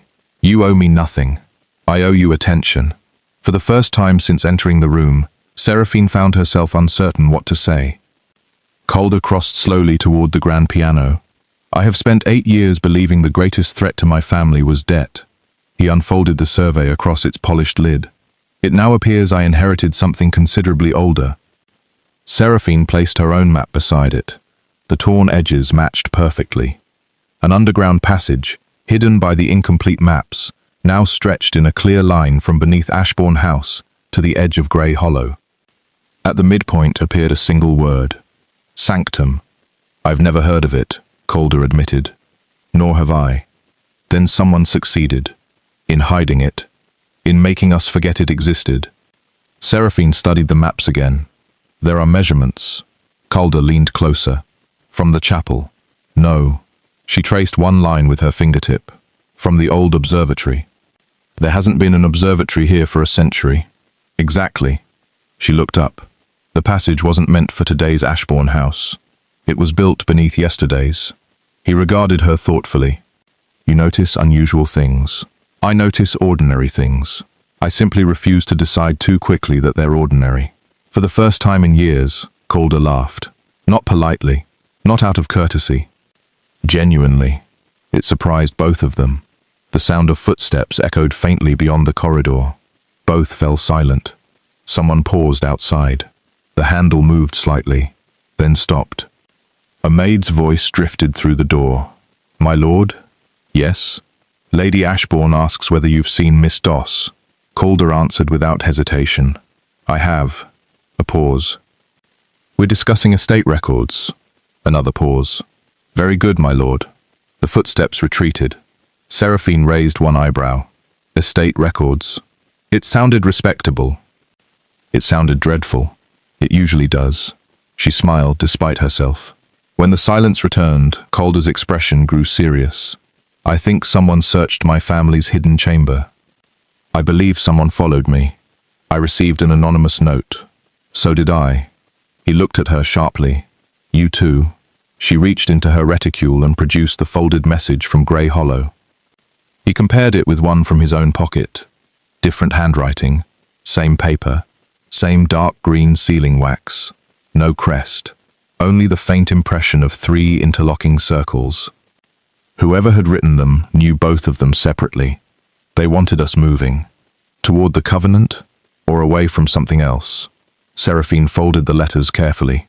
Questions are becoming more dangerous. Calder nodded, which usually means we're asking the correct ones. They left the music room separately, not because either suggested it, because both instinctively understood they were already attracting enough attention. Seraphine descended the eastern staircase. Calder chose the western gallery. Neither noticed the young footman quietly polishing silver near the entrance hall. He never looked directly at either of them. Yet he observed everything. The footman waited precisely 10 minutes after Seraphine's carriage departed. Then he removed his white gloves. Beneath one cuff rested a narrow strip of black silk embroidered with 3 silver circles. He entered a small servants' passage rarely used by the household. At its end stood a plain wooden door. He knocked once, twice, once again. The door opened only wide enough to admit him. A man's voice spoke from within. Well, they've met. Silence. Then, did they exchange documents? Yes. The keys? I couldn't see. Another silence. Longer this time. Finally, the unseen man replied, Then we are behind schedule. That evening, Seraphine spread the joined maps across her bedroom floor. The route fascinated her. Yet something refused to make sense. She fetched a compass. measured the passage again, then frowned. It shouldn't. She measured once more. Still impossible. The underground corridor did not align with the modern estate. It aligned with something older, something no longer standing. Unless... She hurried toward the shelf, holding her oldest county atlas. The first edition, printed nearly 150 years earlier. She turned rapidly through the pages. Stopped. There. The original Ashbourne estate. Smaller. Different. The observatory still stood. So did a chapel demolished generations ago. And directly between them, a building labeled simply, the House of Records. It no longer existed. At least, not above ground. Across the valley, Calder sat alone in his father's study. The fire burned low. Oliver knocked gently before entering. "I found something." Calder looked up. Oliver carried an old portrait wrapped in linen. Our grandfather. "So? Turn it over." Calder did. Fastened to the back of the frame lay another folded page. His father's handwriting again. One line only. "When the historian appears, listen before you lead." Calder read it twice. Historian. Not heir. Not lord. Historian. He thought immediately of one person. Miss Seraphine Doss. The woman who had quietly corrected his memory, and somehow possessed half a map no one else knew existed. Near midnight, a storm swept across Blackmere. Lightning illuminated Grey Hollow in brilliant white flashes. Rain lashed the ancient trees. Far below the roots of the forest, hidden behind stone older than any living memory. Water seeped slowly through cracks that had remained dry for generations. Somewhere beneath the earth, an iron mechanism shifted, with a deep grinding sound unheard above the storm. A forgotten door moved for the first time in almost 100 years. No one witnessed it. No one heard it, except the man already waiting in the darkness beyond. He smiled. "They're coming." The storm lingered through the night. By dawn, the rain had softened to a silver mist that clung to the hills surrounding Blackmere. The gardens of Ashbourne House glittered with thousands of droplets. Each rose heavy with water, each path washed clean. To anyone looking from the upper windows, the estate appeared peaceful. It was a convincing illusion. Seraphine had slept little. Nathaniel's brass key rested on her bedside table beside its newly discovered twin. She had spent hours studying them beneath lamplight. Separately, they seemed ordinary. Together, they formed a complete design. Two halves, never intended to exist apart. She wondered whether the same could now be said of the investigation itself. Neither she nor Calder possessed enough answers alone. At precisely 9 o'clock, a carriage bearing the vine crest stopped discreetly beside the east gate of Doss House. Not at the front entrance, not where curious neighbors might speculate. At the smaller gate used by tradesmen and gardeners. Calder stood beside it, dressed not for society but for travel. A dark wool coat, riding boots, leather gloves, no silver embroidery, no ceremonial sword, only practicality. When Seraphine stepped into the garden, he inclined his head. "Miss Doss." "My lord, I hope this does not seem improper." "It almost certainly does." A flicker of amusement crossed his face. "Good," she smiled. "It means no one will expect it." The carriage carried no family crest upon its doors. Calder had borrowed one from his steward to avoid unnecessary attention. As they travelled toward Ashbourne House, the silence between them proved unexpectedly comfortable. It was Seraphine who finally spoke. "When did you first suspect your father had hidden something from you?" Calder looked through the rain-speckled window. "The day he died. You knew immediately." "He tried to tell me something." "What happened?" "He lost consciousness before he finished." Seraphine waited. "The last word I heard clearly was..." He hesitated. "Remember." She reached into her satchel and withdrew one of her notebooks. Calder noticed it for the first time. "You always carry one?" "Always." "May I ask why?" "Because memory is kind, but inaccurate." He considered that. "I've trusted mine too often. I trust mine." She tapped the notebook gently. "I simply don't trust time." They arrived at Ashbourne House shortly before 11. Lady Ashbourne believed Calder had come to inspect repairs to the east roof. She believed Seraphine had accompanied him to consult old architectural plans from the library. Neither explanation was entirely false. Neither approached the truth. The abandoned music room greeted them with the same silence as before. Calder closed the door carefully. Seraphine removed both brass keys. They fit together. They must fit something. She knelt beside the loose floorboards. This time, Calder joined her. Working together, they lifted the heavy oak panel entirely free. Beneath it lay not a cellar, but a narrow spiral staircase descending into darkness. A faint current of cool air drifted upward. Neither spoke. The house itself seemed to be holding its breath. Calder lit a lantern. "I'll go first." Seraphine folded her arms. "Why? The stairs may be unstable. So may the floor above. I have considerably more experience climbing dangerous places. I have considerably more experience noticing dangerous places." For a moment they regarded one another. Then Calder smiled. "Very well. We proceed together." The staircase descended farther than either expected. Stone walls replaced timber. The air grew colder. The scent of damp earth mingled with the faint fragrance of cedar. After nearly 50 steps, the passage widened into a vaulted corridor supported by carved stone arches. Seraphine raised the lantern. The carvings were extraordinary. Not coats of arms, not battle scenes. Books, quills, compasses, stars, hands exchanging sealed documents.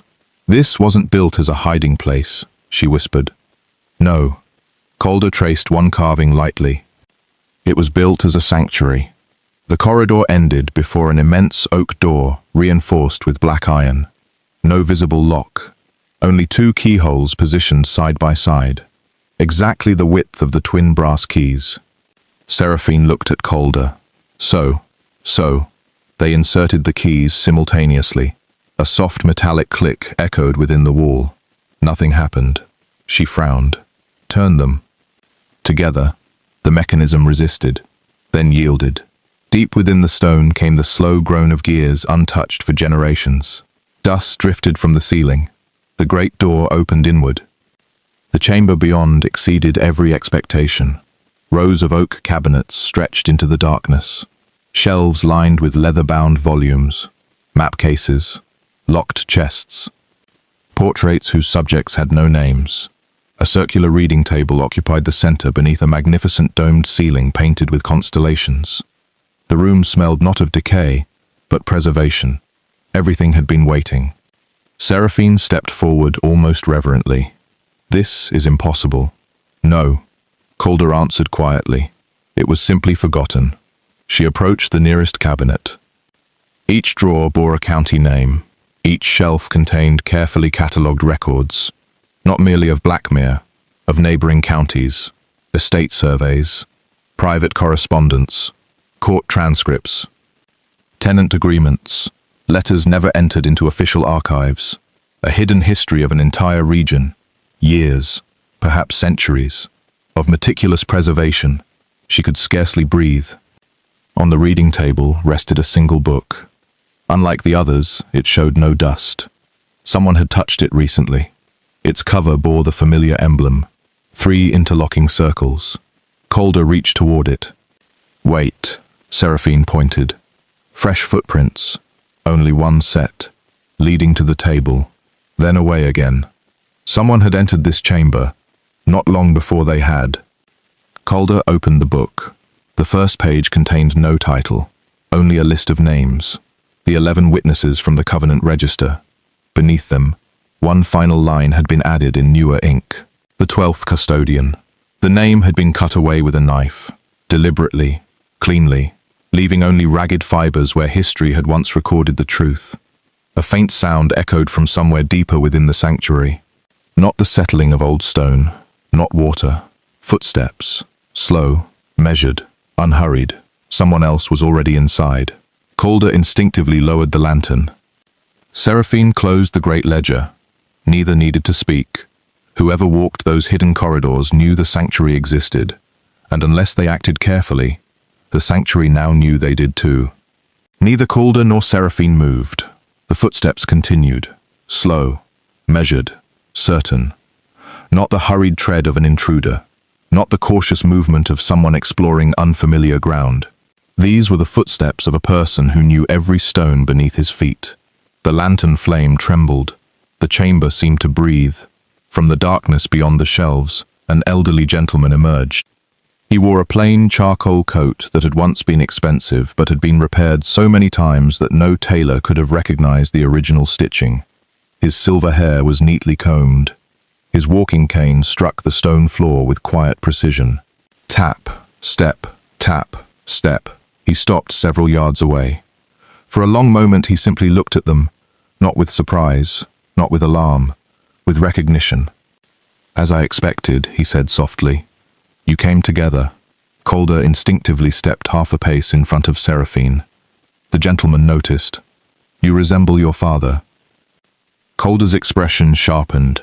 "You knew him. I buried him." The answer came so calmly that it took a moment to understand. "You attended his funeral. I stood farther away than your family noticed." "Who are you?" The man inclined his head. "My name is Gideon Vale." The name meant nothing to Calder, everything to Seraphine. She had seen it, somewhere. Not in conversation, not in society, in a document. "The parish correspondence," she whispered. Gideon's eyes brightened. "Excellent. You remember?" "I copied a letter signed GV. You did. You warned Mr. Elwood." "I did." Calder looked between them. "You know this man?" "No." Seraphine answered honestly.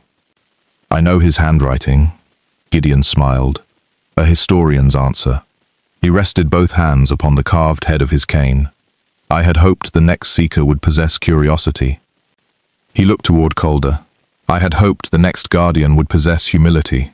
His smile deepened. "It appears Providence has become unusually generous." Calder folded his arms.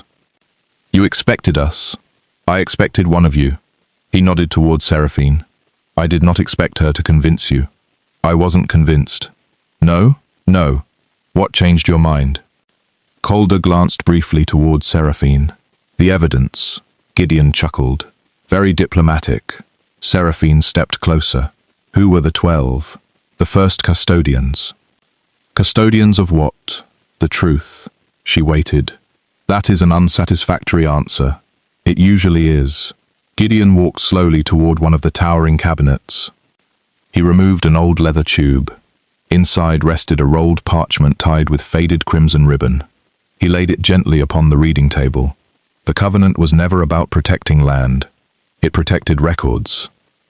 "No," he shook his head. "The records protected something else." He unrolled the parchment. Instead of maps, instead of legal agreements, the page contained names, hundreds of them. Families, servants, tradesmen, children, midwives, soldiers, teachers. Alongside each name appeared careful notes recording acts of courage, sacrifice, generosity, betrayal, injustice, forgiveness. Not titles, not wealth, character. Seraphine stared. "This is..." "The county ledger." Calder frowned. "I've never heard of it." "You were never meant to." Gideon spoke quietly. "When Blackmere's founders established the county, they made an unusual promise." "What promise?" "That history would not belong solely to the powerful." He looked around the sanctuary. "So they created two histories. The official one, and this one, the complete one." Seraphine turned another page. A stable boy who had rescued children during a flood. A laundress who secretly educated village girls after her workday ended. A physician who treated tenants regardless of payment. None appeared in public records, yet every act had been preserved here. Tears gathered unexpectedly in her eyes. "This," she struggled to continue, "this is the history I've always wished existed." Gideon's voice softened. "It always did." Calder remained silent. His attention had fixed upon another page, one bearing his family name. He expected estate transactions, political appointments, military commissions. Instead, he found an account of his grandmother selling her wedding jewels anonymously to prevent dozens of tenant families from losing their homes during a harsh winter. He had never heard the story. Not once. His throat tightened. "My father never told me. He wasn't permitted." "Why?" Because custodians preserved memory, they were forbidden to possess glory. The chamber fell silent. Finally Calder asked, "Why remove the 12th custodian's name?" Gideon's expression changed. For the first time since appearing, he looked troubled. "Because someone betrayed the covenant." Before either could speak, he continued, "Nearly 30 years ago, one custodian decided memory should become power. He believed whoever controlled history could control the future." Seraphine's mind raced. The missing witness, the altered boundaries. Nathaniel, they're connected. They are. Calder stepped closer. "Who betrayed you?" Gideon looked directly into his eyes. "I don't know." "You don't know?" "I know who disappeared. I know who died. I know who lied. But betrayal," he shook his head slowly, "has an unfortunate habit of wearing familiar faces." A heavy silence settled over the chamber. Then Seraphine noticed something. "Gideon." He looked up. "Your cane. What about it?" "The ferrule." The metal tip had left damp marks upon the stone floor. Rainwater. Fresh. "You've only just arrived." "I have." "You weren't already inside?" "No." "Then," she looked toward the footprints leading deeper into the archive. "They aren't yours." Gideon turned. His face became very still. For the first time, the old guardian appeared genuinely alarmed. "No," he whispered. "They're not." At that precise moment, somewhere beyond the towering shelves, a cabinet door closed. Softly, almost politely, the sound echoed through the sanctuary. 3 people stood frozen. Someone else had been listening, not merely watching them, listening, perhaps from the moment they opened the great door, perhaps much longer. A single lantern flame flickered in the distant darkness, then disappeared, leaving only silence, and the unmistakable certainty that the true enemy already knew exactly how much they had discovered. No one spoke. The silence inside the hidden archive seemed almost alive, expanding into every corridor and alcove until even the smallest sound carried unnatural weight. Calder slowly lowered the lantern. Its golden light reached only a few yards ahead before surrendering to darkness. Somewhere among those towering shelves, someone had been standing only moments ago, watching, listening, waiting. Gideon raised one hand. "Do not pursue." Calder turned sharply. "If they're still here, they expect you to. You don't know that. I know precisely that." The old guardian's voice remained calm. "When hunted men retreat, they make noise. When hunters retreat, they leave silence behind." Seraphine listened carefully. Nothing. No footsteps. No breathing. No rustle of cloth. Whoever had been there possessed remarkable discipline, which meant experience. Gideon lifted the heavy ledger from the reading table. "There is something more important." He carried it toward a narrow alcove lined with locked cabinets. One cabinet differed from the others. Its doors were carved not with circles, but with 12 stars surrounding an open book. He inserted a small iron key taken from a chain around his neck. The cabinet opened with a reluctant sigh. Inside rested only 3 objects: a polished walnut box, a rolled map, and a single loose page. "The missing page," Seraphine whispered. Gideon nodded. "It should never have been separated." Separated from what? The Founder's Chronicle. He carefully unfolded the sheet. The parchment had yellowed with age, but the ink remained astonishingly clear. Across the top appeared a heading. "On the appointment of the 12th custodian." Below it, nothing. Every line had been cut away with extraordinary precision. Not torn, not burned, removed. Only the final sentence remained, "And should memory ever become divided, the historian shall restore what the guardian cannot." Calder stared at the surviving words. The historian. Again. "My father wrote the same title." Seraphine frowned. "So did Gideon's records." Gideon nodded slowly. "The title appears only 3 times in the entire archive, and each time," Seraphine finished quietly, "it survives when every name is removed." She stepped closer to the page. Something felt wrong. Not the missing text, the margins. She bent nearer. The parchment bore tiny pinpricks arranged in neat rows. Not random, Intentional. She smiled. What is it? Calder asked. They didn't destroy the page. They copied it. Gideon's eyes widened. You can tell? Look. She turned the parchment toward the lantern. The tiny holes became visible against the light. These marks come from a pounce wheel. A copying tool. They traced every line before cutting it away. Calder understood immediately. So the missing page still exists. Exactly. For the first time since they had met him, Gideon laughed aloud. A rich, delighted laugh that echoed warmly through the ancient chamber. My dear Miss Doss, you truly see differently. She smiled. I merely notice what people forget to hide. Calder regarded her quietly. During the past week she had discovered the altered boundary, the hidden archive, the paired keys, the copied parchment. Every breakthrough had begun with an observation everyone else considered insignificant. He found himself wondering how many remarkable things he had overlooked, simply because he had never learned where to look. A sudden draught swept through the chamber. The lantern flame danced violently. Gideon's smile vanished. There shouldn't be wind. There are no open windows. Calder lifted the lantern. The flame leaned steadily toward the eastern wall, as though drawn by unseen air. There, Seraphine whispered.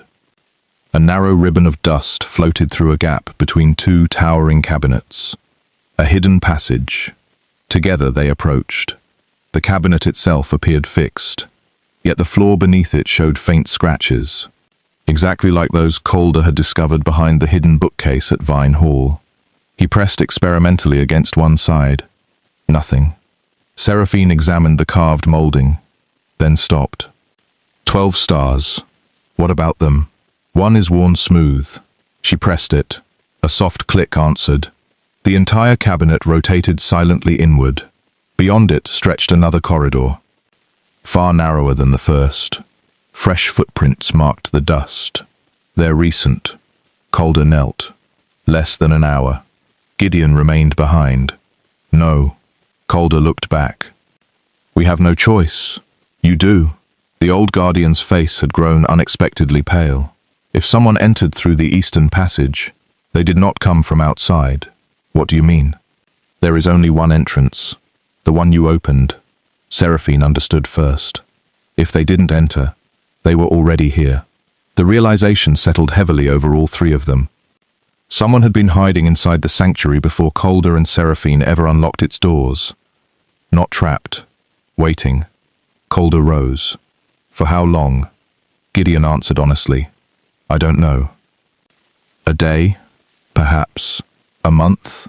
Perhaps. A year? The old guardian closed his eyes briefly. I pray not. The narrow corridor ended unexpectedly at a circular chamber. Unlike the archive, this room held almost nothing. Only a stone pedestal beneath a shaft of natural light. Upon the pedestal rested a wooden case. Open. Empty.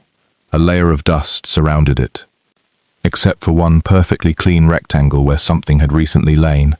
Seraphine measured it with her hands. A journal. Gideon nodded slowly. The Founder's Chronicle. Calder looked around the empty chamber. So we're too late. No, Seraphine replied. We're exactly on time. Both men turned toward her. She pointed to the pedestal. They took the chronicle. But left this. She lifted a small object almost invisible against the stone. A pressed white rose, perfectly preserved, wrapped in waxed paper. Calder frowned. A flower? No. Gideon's expression changed. Recognition. White roses, he whispered. The old crest of House Ravenshallow. I thought that family died out. They did. So why leave their symbol? Gideon's voice became very quiet. Because whoever took the chronicle wanted us to know where the hunt begins. Far above them, thunder rolled across Blackmere once more.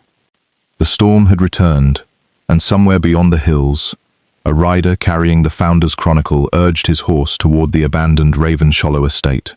The oldest secret in the county was no longer hidden. It was moving. And if Calder and Seraphine hoped to recover it, they would have to leave the safety of the archive behind. For the first time, the mystery had become a chase. The rain began before dawn. Not the gentle spring rain that nourished gardens and softened the air. This rain fell with purpose. Heavy drops struck the slate roofs of Blackmere like impatient knuckles, turning roads into ribbons of mud and rivers into restless currents. To most of the county, it was merely unpleasant weather. To Seraphine, it was an advantage. Storms discouraged witnesses. The white rose rested inside a small wooden case, wrapped carefully in linen. She had examined every petal before sunrise. It was genuine, pressed decades ago, preserved with remarkable care. The waxed paper carried the faint scent of lavender, not perfume. Storage. Someone had intended it to survive. She sat beside her bedroom window with 3 books spread open across her desk. A county atlas, a register of noble families, an illustrated volume on heraldry. Each contained a different version of House Ravenshollow. Each omitted something. By the 4th comparison she found it. The oldest edition listed the family crest as a white rose beneath 12 stars. The newest edition described only a white rose. Someone had quietly erased the stars, not because they were decorative, because they meant something. A knock interrupted her thoughts. Her father entered carrying his morning tea. "You've been awake since before sunrise." "I couldn't sleep." "I suspected as much." He placed the tray beside her. "You have your mother's expression." "I do?" The one she wore whenever she believed the answer was hiding inside a book. He smiled softly. "I learned long ago not to interrupt it." She looked at him over the rim of her teacup. "Father?" "Yes?" If someone wished to erase a family from history, he grew unusually still. How would they begin? He answered without hesitation. They wouldn't burn the house. They would rewrite the records. The words lingered after he left. Seraphine slowly closed the heraldry volume. That was exactly what someone had done. Not destroyed Ravenshollow. Edited it. Across the valley, Calder saddled his own horse. Oliver appeared in the stable doorway carrying an oilskin cloak. "You intend to ride in this?" "I do." "You've lost all respect for weather." "I lost it years ago." Oliver handed him the cloak. "You also intend to tell me where you're going?" "No." "I assumed as much." He leaned casually against the stable door. "You're meeting Miss Doss." Calder paused. "What makes you think that?" Oliver grinned. "You've begun polishing your boots before investigations." Calder shook his head. "I had forgotten how exhausting younger brothers could be." "You haven't denied it." "I don't intend to encourage you." Oliver's smile softened. "You trust her?" Calder considered the question more carefully than expected. "Yes." "When did that happen?" "I haven't the slightest idea." Oliver laughed. "Those are usually the important ones." By noon they reached the edge of Ravenshollow Estate, or what remained of it. The old manor stood upon a ridge overlooking Grey Hollow. Its roof had collapsed years earlier. Great ivy-covered chimneys reached into the grey sky like broken cathedral towers. Windows stared outward without glass. Nature had begun patiently reclaiming every room. "It feels..." Calder searched for the word. "Abandoned." Seraphine shook her head. "No." "What then?" Interrupted. They crossed beneath a crumbling stone archway. Weathered statues flanked the entrance. Time had erased their faces. Yet one detail remained unmistakably clear. Each figure held an open book. The historians. Seraphine whispered. Calder looked toward her. "You believe that's what they represent?" "I think someone wanted visitors to understand what mattered here." The great entrance hall had surrendered to the elements. Rain fell through the broken roof. Wildflowers grew between cracked marble tiles. Young birch trees reached toward the sky where a ballroom ceiling had once existed. Beauty had returned in another form. Seraphine knelt beside an enormous stone fireplace. The carved mantel displayed 12 stars surrounding a white rose. She smiled. The stars were never forgotten.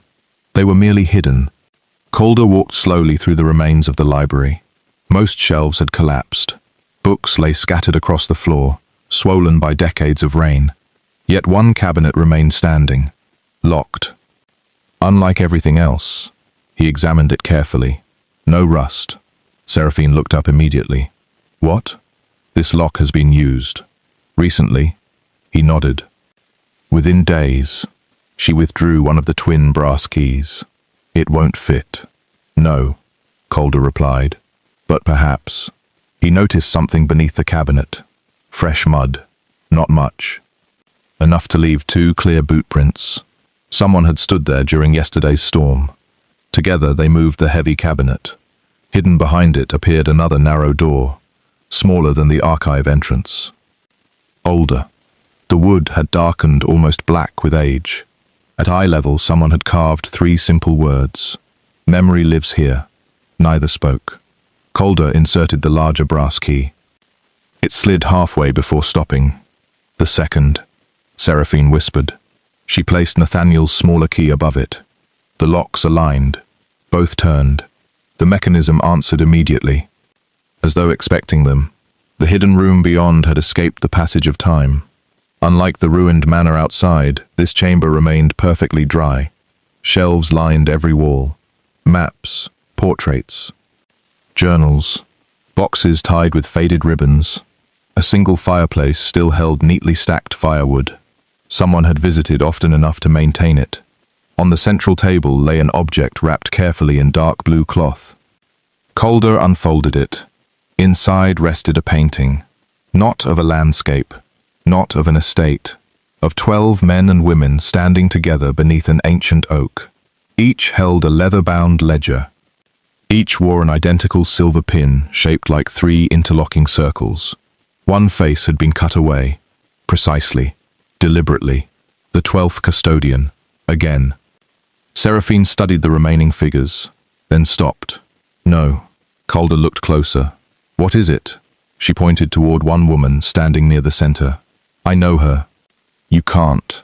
This painting is at least a century old." "I know." She stepped closer. "But I've seen this face before." "Where?" She closed her eyes, searching her memory. Not a ballroom, not a portrait gallery, not the archive. Then it came.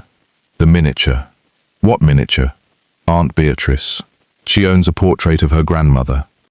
She looked back at the painting. They're the same woman. Calder stared at her. "You're certain?" "I've never been more certain of anything." "If that's true." His voice trailed away. "It means your family wasn't merely observing the covenant. They were part of it." Before either could speak again, a floorboard creaked behind them.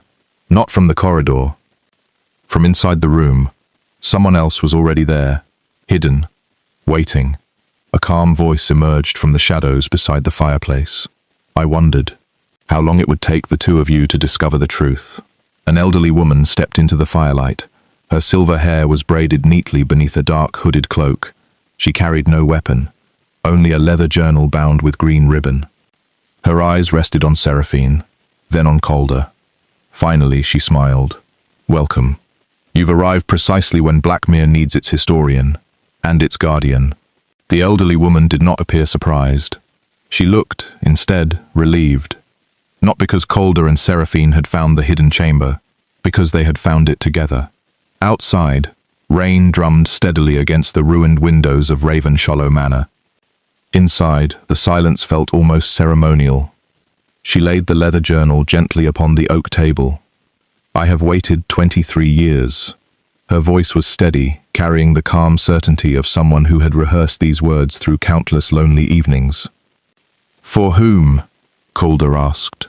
"For both of you." Seraphine exchanged a quick glance with Calder. "You know who we are." The woman smiled. "I know far more than your names." She looked first at Calder. "You inherited a title long before you inherited confidence." Then she turned to Seraphine.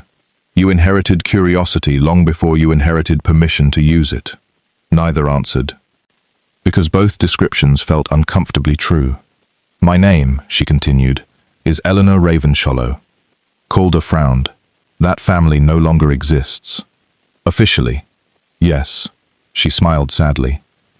"Official records are remarkably persuasive." She walked slowly toward the portrait resting upon the table. The painting of the 12 custodians seemed almost alive in the flickering lantern light. Her fingers rested gently upon the missing face. "My grandmother, the 12th custodian." Seraphine inhaled sharply. "You know who she was." "I buried her."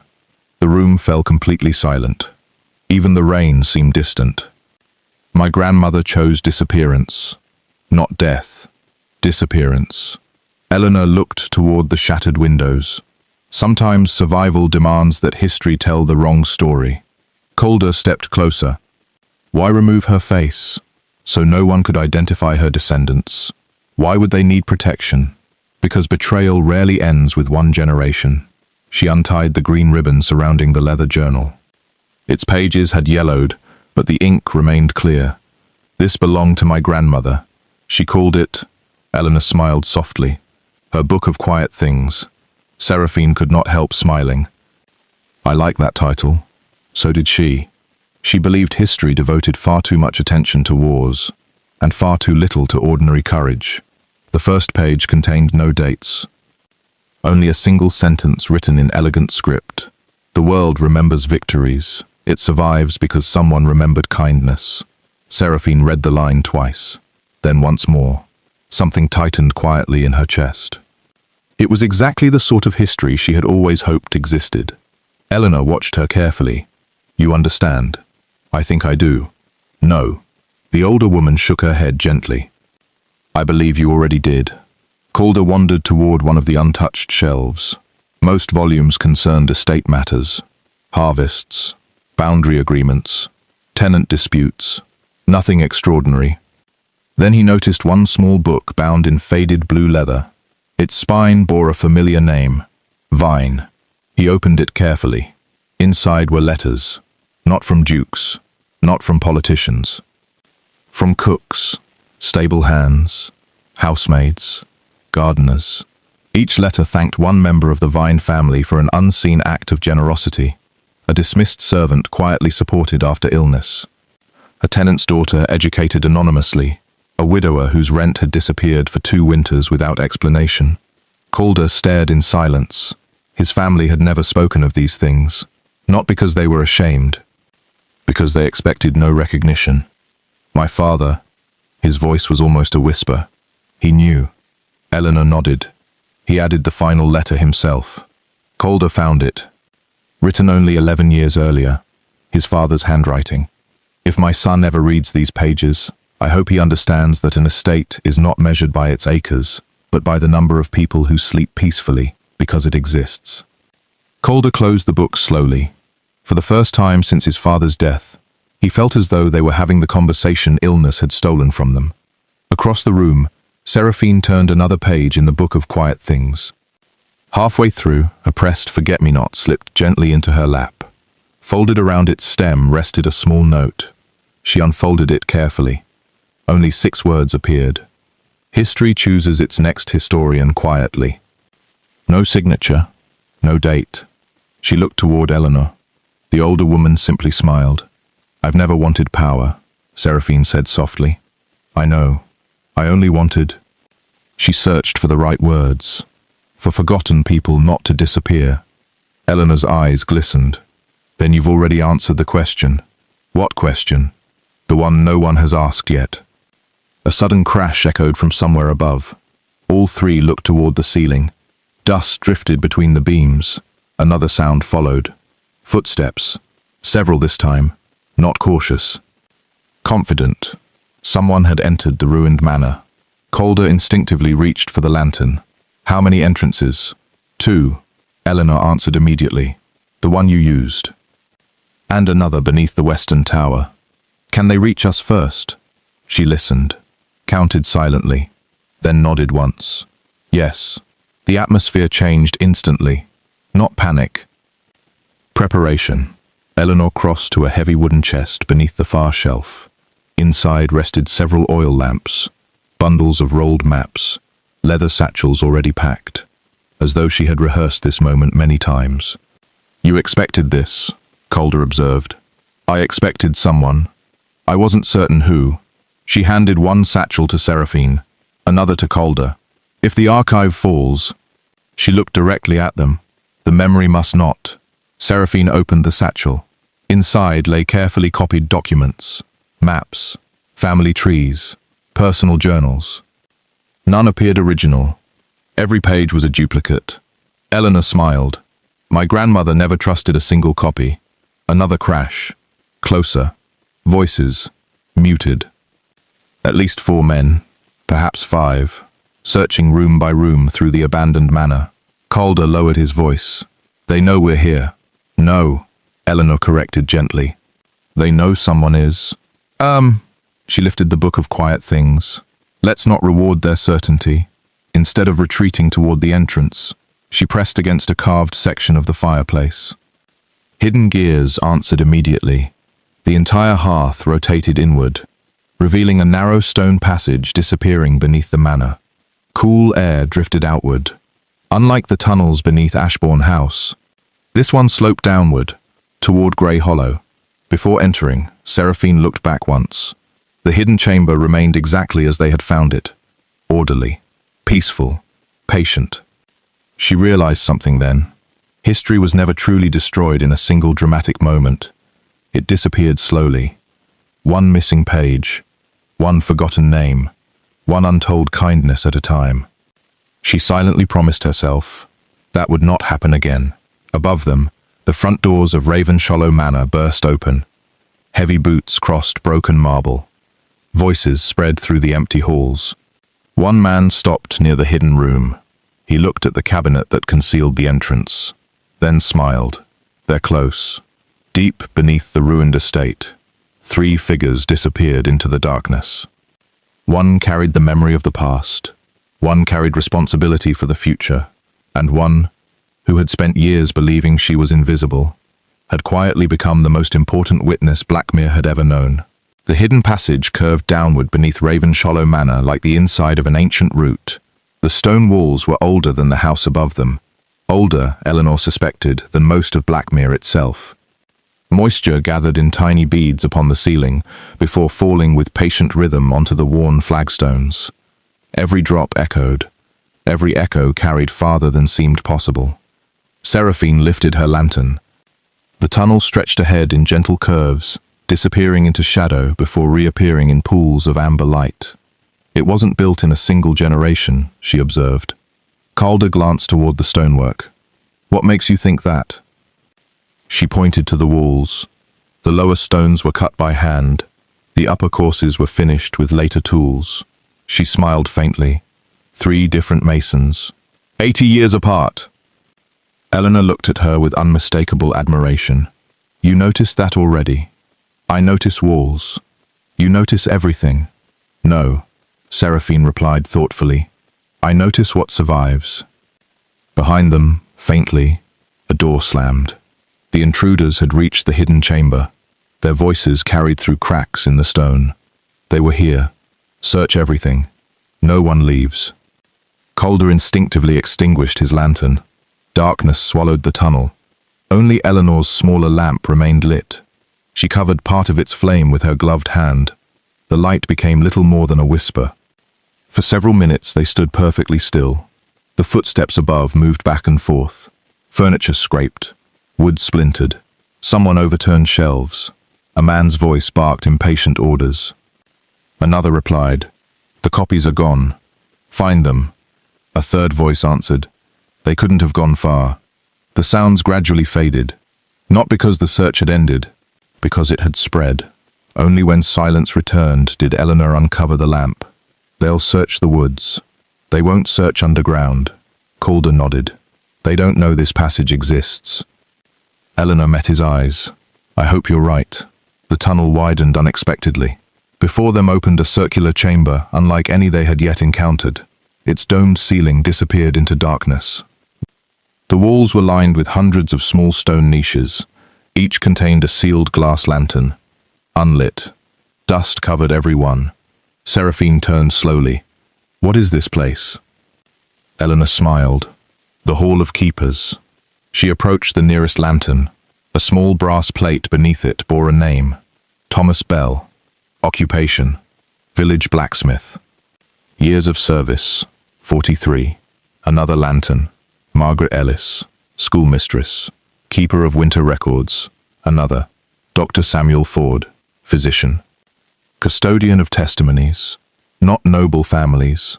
Ordinary people. Again, always ordinary people. Calder's voice became quiet. These were custodians? Not officially. Eleanor lit one of the lanterns. Its warm glow spread gently across the chamber. My grandmother believed history belonged to everyone, so she asked ordinary people to protect pieces of it. If one failed, she lit another lantern. Another remembered.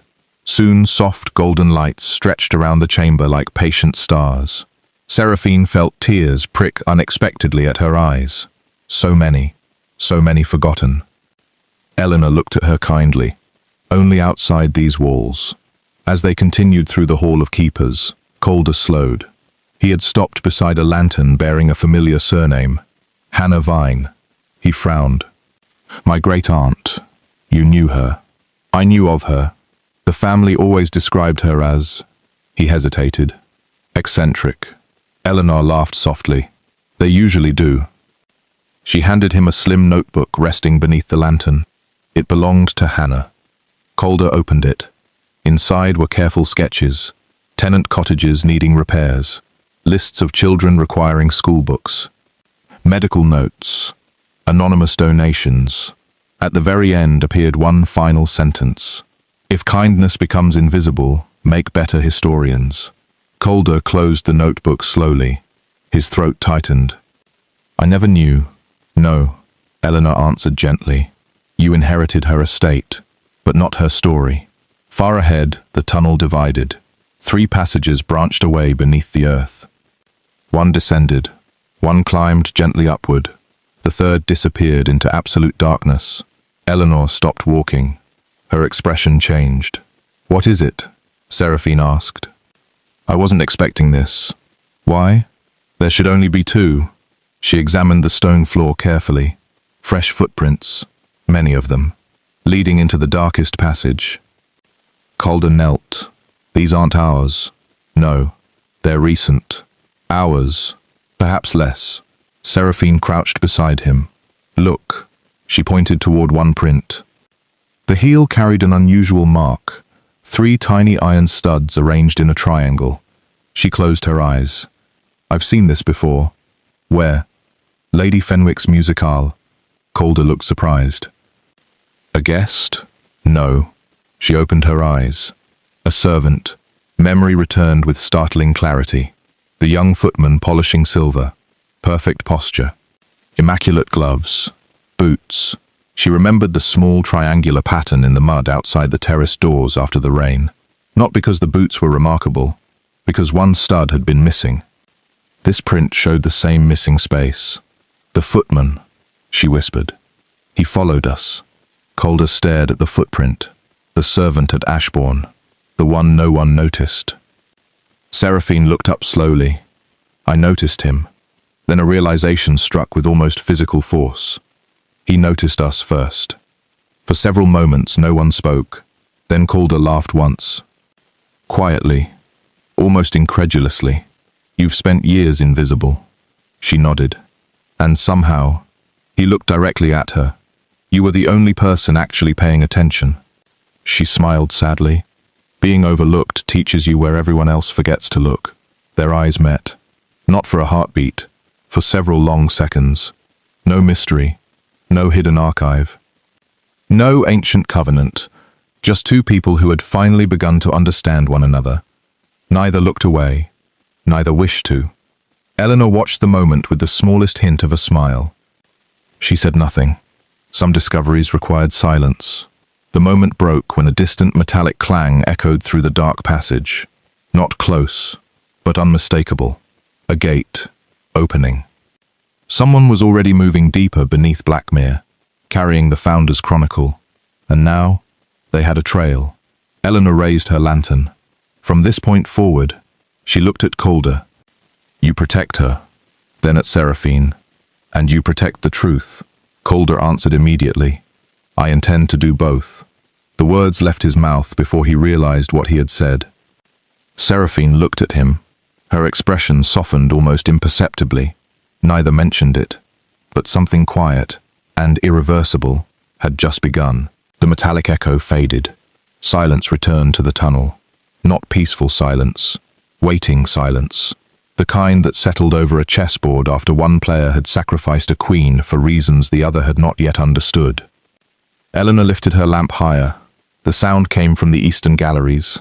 Calder frowned. How far? If we walk quickly? She measured the distance from memory. 40 minutes, if we're lucky. Seraphine looked again at the footprints. The missing iron stud, the narrow stride, the slight outward turn of the left boot. She closed her eyes. Memory assembled itself piece by piece. Lady Fenwick's musicale, Ashbourne House, the silver tray, the polished staircase, the servant who had never once looked directly at anyone. Except he had, not with his eyes, with his attention. I know something else. Calder looked toward her. The footman was left-handed. Eleanor blinked. How could you possibly know that? He carried serving trays with his right hand. So, professional footmen don't. They balance with the dominant arm. He reversed it. Calder nodded slowly. Meaning?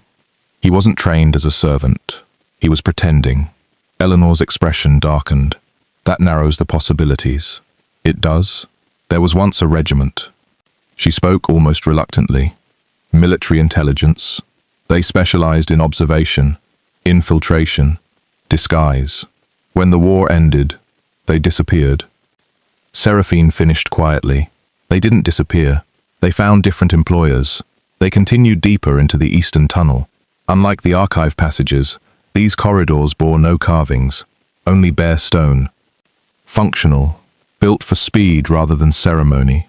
The air grew colder. Water trickled somewhere beyond the walls. Every few yards, Calder paused to examine the floor. The footprints remained fresh. Always the same distinctive boot. Always one person. Whoever carried the Founder's Chronicle was traveling alone. After nearly half an hour, the passage widened into a forgotten railway chamber. Not for trains. For carts. Rusted iron rails disappeared into darkness in both directions. Abandoned wooden wagons rested against the walls beneath thick blankets of dust. Except one. One wagon stood clean, recently moved. Seraphine approached it carefully. Inside lay fresh straw, a lantern, an empty water skin.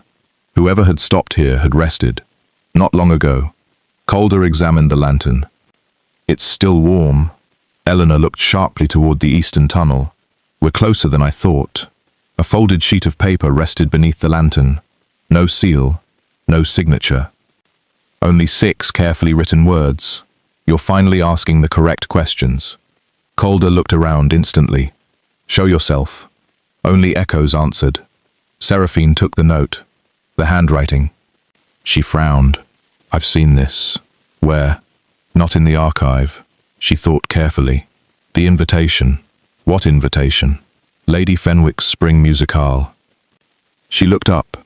The footman wrote the guest cards. Calder stared. You remember the handwriting from an invitation? She looked almost embarrassed. The ink had pooled strangely beneath the capital letters. I noticed. Eleanor smiled to herself. Extraordinary. The railway chamber ended at an immense iron gate. Unlike every lock they had encountered so far, this one had been forced open. The metal twisted outward. Fresh scrape marks shone silver against centuries of rust. Someone had possessed remarkable strength, or remarkable tools. Beyond the gate lay something none of them expected. An underground station, not modern, Victorian. A hidden platform carved beneath the hills. Stone columns stretched into darkness. Old gas lamps hung from iron brackets overhead. Most had long since gone dark. One still burned, freshly lit. Calder lowered his voice. We're not alone. No, Eleanor whispered. We never were. A faint whistle echoed through the chamber. Not from a train, from a man. A simple tune, almost cheerful. It drifted through the darkness before falling silent. Then came applause. Slow, measured. One pair of hands. A figure stepped into the circle of light beneath the lone gas lamp. He appeared to be no older than 35, immaculately dressed. Not as a servant now. A dark, tailored overcoat, black gloves, silver watch chain. His expression was calm, almost amused. He inclined his head politely. Lord Caldervine. Miss Seraphine Doss. He turned toward Eleanor. Mrs. Ravenshollow. It's been many years. Eleanor's face hardened. You should have stayed dead. The man smiled. I've always found that difficult. Calder stepped forward. You stole the chronicle. I rescued it. You've been following us. I've been studying you. His eyes settled upon Seraphine. Especially you. For the first time since they had met him, Seraphine felt something colder than fear. Recognition. She had seen that smile before. Not in person. In a sketch.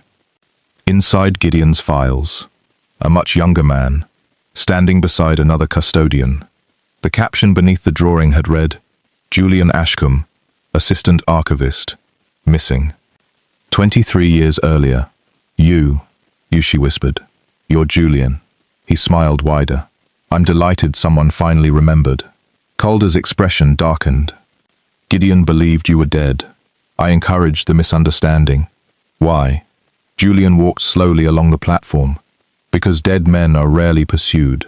He stopped beside an old wooden bench. Resting upon it, wrapped carefully in dark leather, lay the Founder's Chronicle, untouched, almost casually abandoned, as though it were bait. You could have destroyed it, Seraphine said quietly. Julian looked genuinely offended. Destroy history? My dear Miss Doss, I've devoted half my life to preserving it. Then why steal it? Because... He rested one gloved hand upon the chronicle. History has been edited. So has the archive. So has every family represented inside it. He looked directly at Calder. Even yours. Calder's jaw tightened. You're lying. Perhaps, Julian answered pleasantly. But before deciding, he reached into his coat and tossed a folded letter across the platform. It landed at Calder's feet. The seal bore the vine crest. Broken decades ago. Calder unfolded it. His face lost all color. The handwriting belonged unmistakably to his father. Yet the first line shattered everything he believed. If this letter reaches my son, then I have failed to stop the 12th betrayal. Calder read no further. He simply stared, the words refusing to make sense. Behind him, Seraphine realized something terrifying. Julian had not arranged this meeting to escape. He had arranged it to make them question everything, and that was far more dangerous. No one moved. The abandoned station seemed suspended outside of time. Water dripped somewhere deep within the tunnels. The old gas lamp hissed softly. Calder stared at the letter in his hands. He recognized every stroke of his father's handwriting, every deliberate flourish, every slight hesitation in the final letters of longer words. A habit that had grown more noticeable during the illness that claimed his life. There could be no mistake. It was genuine. Julian Ashcombe made no attempt to interrupt him. Instead, he removed a silver pocket watch from his coat. He checked the time, closed it again. I suggest you continue. His tone was almost courteous. Almost. Calder unfolded the remaining pages. His father's voice seemed to rise from the paper. If this letter reaches my son, then I have failed to stop the 12th betrayal. You will hear many versions of what happened. Some will accuse the innocent, others will protect the guilty. Trust neither immediately. The archive preserves facts. People preserve motives. The difference matters. Calder swallowed. He continued reading. If Miss Seraphine Doss stands beside you when you read this. He stopped. His hands trembled. Seraphine looked at him. What is it? Calder could only stare. Slowly, almost unwillingly, he handed her the letter. She read the next lines aloud. Then she has already seen what I hoped my son would someday learn. The future of Blackmere does not belong to its oldest title. It belongs to the person willing to notice those everyone else forgets. Silence. Even Julian seemed interested in their reaction. Eleanor closed her eyes briefly. He knew, she whispered. He always knew. Seraphine looked from the letter to Calder. Your father knew my name. Calder nodded slowly. He never mentioned you. No, Julian answered before either could continue. He merely ensured you would eventually meet. 3 pairs of eyes turned toward him. Julian folded his hands behind his back. Your fathers knew one another. Seraphine frowned. That isn't possible. Our families moved in different circles. Julian smiled. Publicly. He walked toward the edge of the abandoned platform. His polished shoes echoed softly against the ancient stone. There were always two black mares, the visible county and the remembered county. The first belonged to titles, the second belonged to custodians. Calder lowered the letter. You expect us to believe this? I expect nothing. Julian replied. I've learned expectations are usually disappointments wearing respectable clothing. Seraphine studied him carefully. Something remained wrong. Not his words, his behavior. He had every opportunity to flee. Instead, he lingered. He explained. He answered questions. Why? Unless he wanted them to understand something. She looked toward the Founder's Chronicle resting upon the bench, then back at Julian. You never intended to steal it. His smile widened slightly. No, you intended us to follow you. Yes. So this, she gestured toward the station, isn't an escape. No. What is it? Julian's expression softened for the first time. A test. Calder stepped forward. For whom? For both of you. Before either could speak again, a sharp whistle echoed through the tunnels, different from Julian's earlier tune. Short, urgent, professional. Julian's head turned instantly toward the western passage. His relaxed posture vanished. For the first time, he looked genuinely concerned. They're early. Eleanor's voice became quiet. Who? Julian answered without looking away from the tunnel. The people I've been hiding the chronicle from. A distant rumble rolled beneath the earth. Not thunder. Footsteps. Many of them. Disciplined. Moving together. Lantern light flickered far down the tunnel. One. Then another. Then 6. Julian looked back at Calder. You believed I was your enemy. I encouraged that belief. It kept your attention focused on me, and away from them. Seraphine felt her pulse quicken. Who are they? Julian answered with unusual seriousness. The Circle of Ash. Eleanor's face lost all color. No, they're gone. They were. Julian replied. They've become considerably more organized. The lanterns grew brighter. Voices echoed faintly through the tunnel. Not hurried. Confident. People who believed victory had already been decided. Julian crossed quickly to the wooden bench. He picked up the Founder's Chronicle. Then, to Calder's astonishment, he handed it directly to Seraphine. She blinked. What are you doing? What I should have done years ago. She instinctively accepted the heavy leather volume. It felt surprisingly warm, as though generations of hands still lingered upon its cover. Julian looked directly into her eyes. Whatever happens next, do not let them separate you from that book. Then he turned to Calder. And do not let them separate you from her. Neither had time to answer.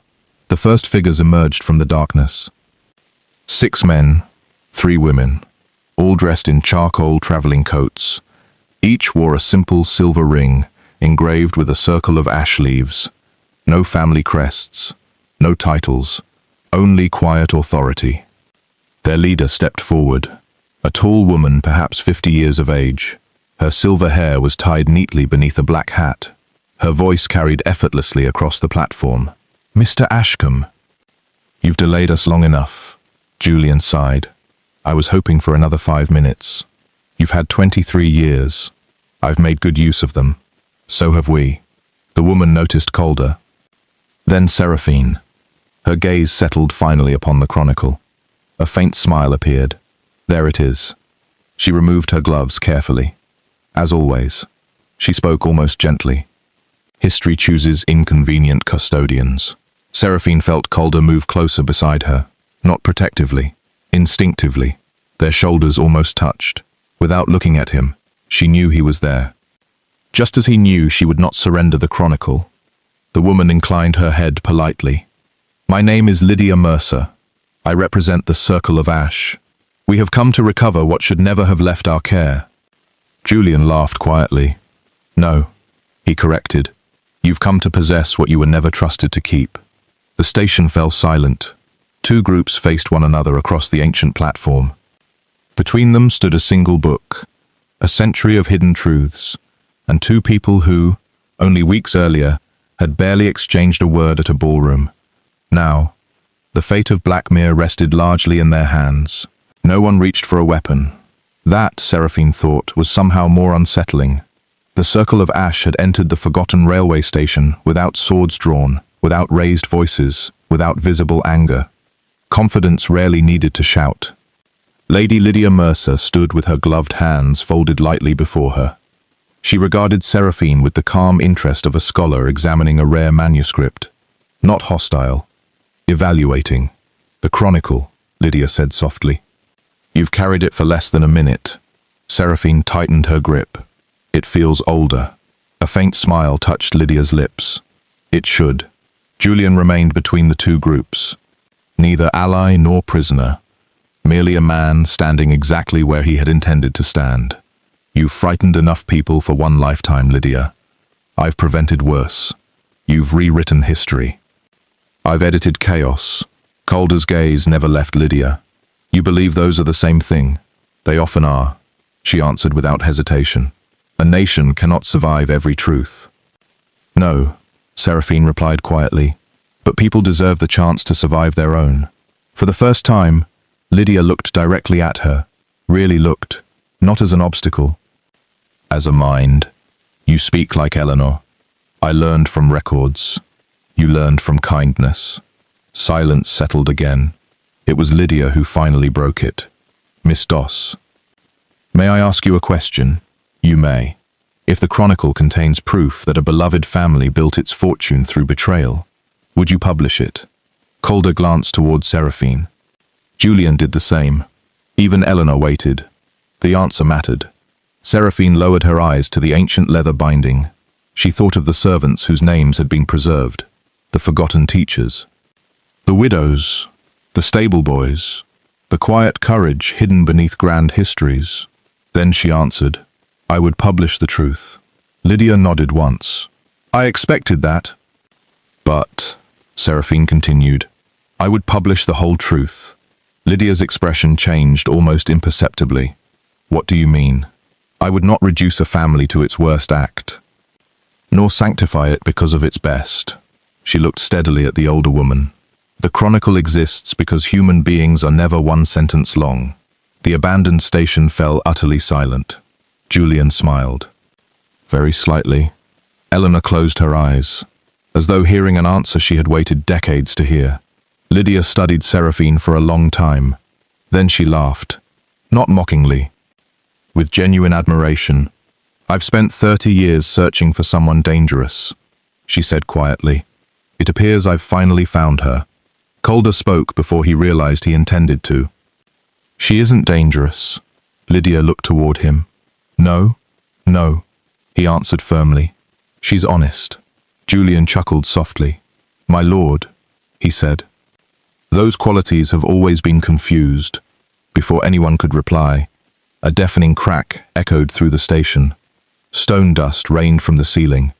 One of the ancient support columns shuddered violently. Then another. Eleanor looked upward in alarm. "No!" A second explosion followed, far closer. The railway platform trembled beneath their feet. Loose stones rolled across the tracks. Lanterns swung wildly from iron brackets overhead. Lydia turned sharply toward one of her companions. "What have you done?" The man looked genuinely confused. "Nothing." Julian's face hardened. "That wasn't them." A third explosion. This one strong enough to extinguish half the gas lamps. Darkness swallowed much of the station. The ceiling groaned. Centuries-old mortar began to crumble. Eleanor whispered only one word. "The reservoir." Julian understood instantly. "They've breached it." Calder frowned. "What reservoir?" "Beneath the northern hills." Julian answered quickly. "These tunnels were built above an old underground lake. If the retaining wall collapses..."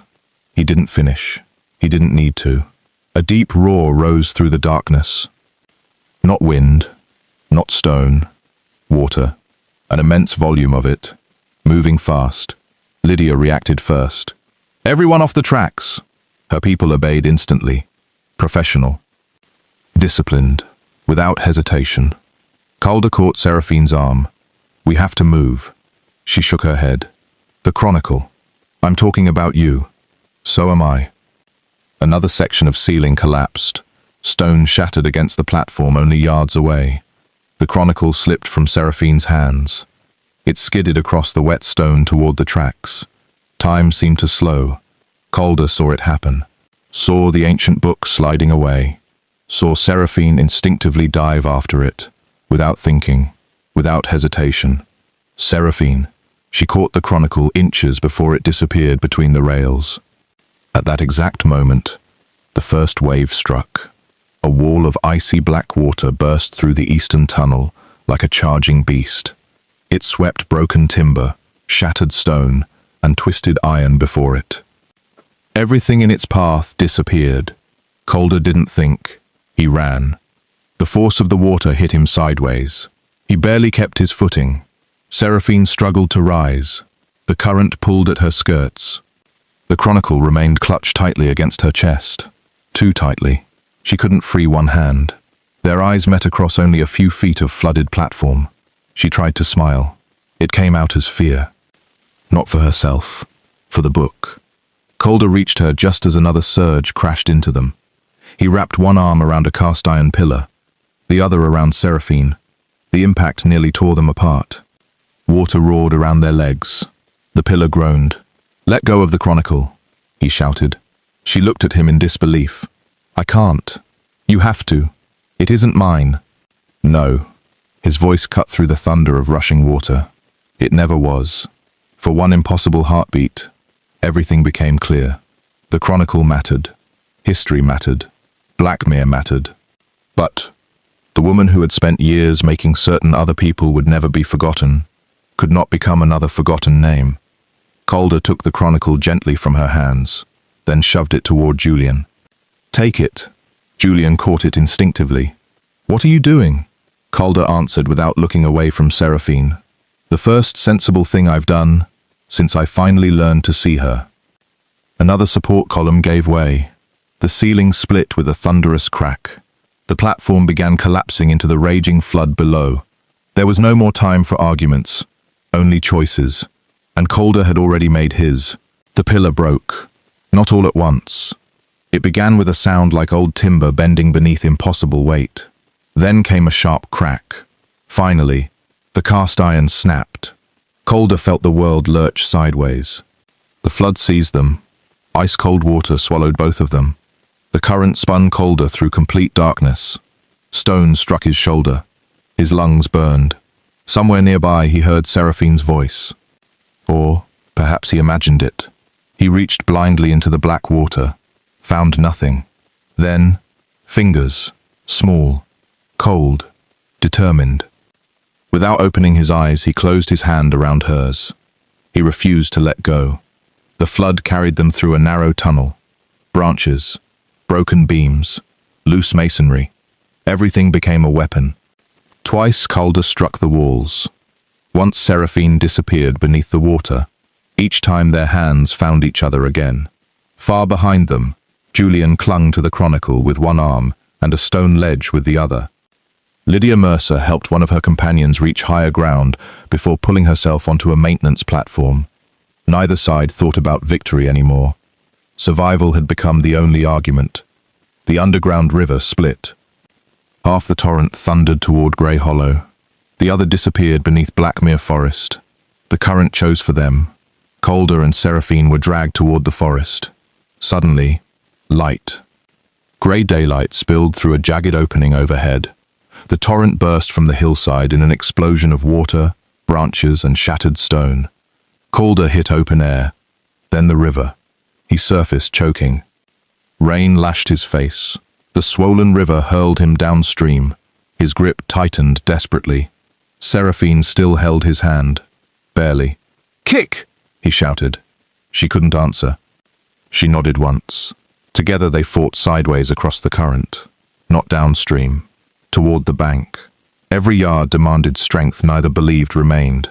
A fallen oak stretched partly across the river. Its roots still clung stubbornly to the muddy bank. Calder reached it first. His fingers slipped. Caught again. With everything he possessed, he hauled himself upward, then reached back. Seraphine was almost gone. The current had caught the hem of her heavy skirt beneath a submerged branch. She pulled. It would not release. Water surged over her shoulders. Calder climbed back into the river. Without hesitation, without calculation. "No," she gasped. "The current. I know." He disappeared beneath the surface. The icy water closed above him. His hands searched blindly through tangled cloth and branches. The fabric had twisted tightly around the broken limb. He drew the small folding knife from his boot. One cut. Nothing. Another. Still trapped. The current slammed him against the branch. Pain exploded through his ribs. He ignored it. One final cut. The cloth tore free. He surfaced, dragging Seraphine with him. Together they collapsed onto the muddy bank. Rain soaked them instantly. Neither spoke. Neither could. They simply lay there breathing. Alive. Minutes passed. Perhaps longer. Finally Seraphine laughed. A small laugh. Half exhaustion. Half disbelief. Calder looked toward her. "What? We've become terrible dinner guests." He stared. Then, despite everything, he laughed too. The sound echoed strangely through the rain. It felt wonderfully human. When the laughter faded, silence settled again. Different this time. Peaceful. Seraphine turned onto one elbow. "You came back." He looked almost confused. "Of course. You could have reached the bank." "Yes." "You didn't." "No." She studied him quietly. "Why?" Calder looked toward the river. Brown water rushed past, carrying broken branches and fragments of the underground world they had left behind. Then he answered honestly. "The first day I met you." She smiled faintly. "You mean the first day you noticed me?" He accepted the correction. "The first day I noticed you. I apologized because I thought I had failed to see someone." He looked back at her. "I was wrong." She waited. "I hadn't failed once. I had been failing for years." The rain softened. Only the river continued shouting. "You listened," he said quietly. "When everyone else talked. You remembered. When everyone else forgot. You saw people. When everyone else counted titles." He smiled. "I thought I was rescuing an estate." His voice almost broke. "It turns out, you've been rescuing all of us." Seraphine looked away, not because she disagreed, because no one had ever spoken to her that way. Not once. "My father used to tell me," she said softly, "that the world belongs to people who insist on paying attention." She smiled sadly. "I always believed he meant books. And now?" She looked directly into Calder's eyes. "I think he meant people." Neither moved. The rain became little more than mist drifting through the forest. Birdsong cautiously returned. The storm was ending. A twig snapped somewhere uphill. Both turned instantly. Instinct replaced tenderness. Calder rose despite protesting ribs. Seraphine stood beside him. A lone figure emerged between the ancient oaks. Not Lydia. Not Julian.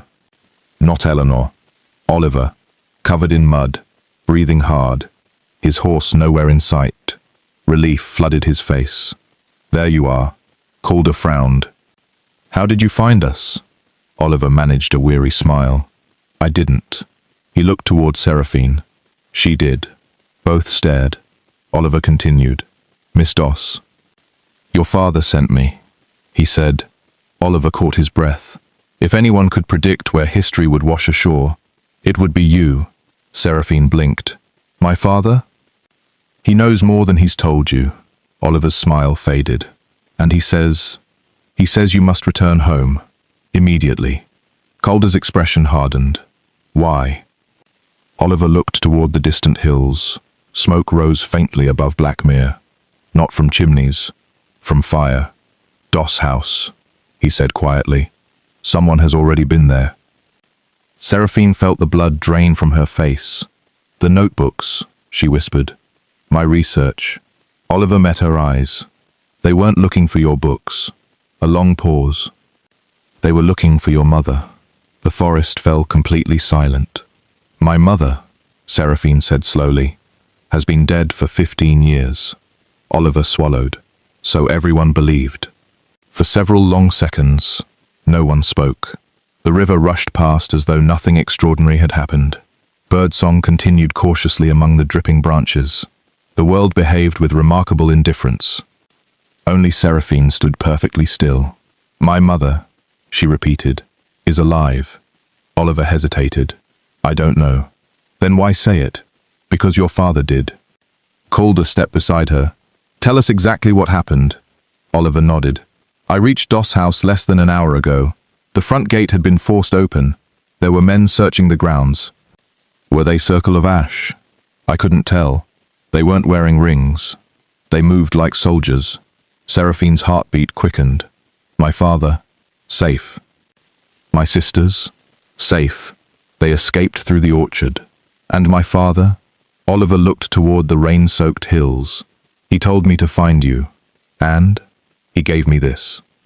From inside his soaked coat, Oliver carefully produced a small oilskin packet. Though damp around the edges, it had remained dry within. Seraphine unfolded it. Inside lay a single brass key, smaller than the two she already carried. Its bow bore a different symbol, not 3 circles. A tiny forget-me-not flower. "There were only 2 keys," Calder murmured. "So we believed." Eleanor's words echoed in Seraphine's memory. "My grandmother never trusted a single copy. Perhaps she had never trusted a single key either." Wrapped around the key was a note, only 1 line, in her father's unmistakable handwriting. "The 3rd door was always yours." Seraphine stared at the words. "The 3rd door," Calder frowned. "We've found 2. The archive. Ravenshollow. What if—" She looked toward him slowly. "Those weren't the only sanctuaries." Oliver nodded. "Your father said you'd understand." "I don't," she whispered. "Not yet." They began the journey toward Doss' house on foot. The storm had made the roads impassable. Branches littered every lane. Small streams had overflowed into fields. The countryside itself appeared transformed, as though Blackmere had shifted during the night. For much of the walk, Seraphine remained silent. Calder walked beside her without pressing for conversation. Sometimes companionship required fewer questions than answers. Finally she spoke. "I was 9. When Mother died." She looked ahead. "I remember the flowers, the church, the black dresses. I remember everyone crying." She frowned. But, I don't remember seeing her." Calder looked toward her. "What do you mean?" "I remember the coffin. I remember Father's hand. I remember Aunt Beatrice holding me." She stopped walking. "I don't remember saying goodbye." The realization struck with astonishing force. She had remembered grief, not proof. By late afternoon they reached the edge of Doss' house. Smoke still drifted above the gardens. 1 carriage lay overturned near the front drive. Several windows had been shattered. Books and papers scattered across the lawn, their pages fluttering in the wind like wounded birds. Seraphine ran. Her father stood in the doorway. Mud stained his boots. His normally immaculate waistcoat was torn at one shoulder. The moment he saw her, the strain left his face. He embraced her without speaking, for a long time. When he finally stepped back, his eyes moved to Calder. "My lord." Calder inclined his head. "Mr. Doss, I believe," her father said quietly, "you've become exactly the man your father hoped you would." Calder blinked. "You knew him well." "We served together." The answer came so naturally that no one questioned it. Until Seraphine did. "Served." She turned slowly. "You were a merchant." Her father smiled sadly. Among other things, he led them into his study. Unlike the rest of the house, this room had escaped the attack, not by chance. A massive oak bookcase had been pushed across the door from the inside. "My father," Seraphine whispered. "You expected them." "I expected someone," he corrected gently. "I simply wasn't certain which side would arrive first." He sat heavily behind his desk. For the first time in her life, he looked old, not weak, simply burdened. "There are things," he began, "I should have told you years ago. I wanted to.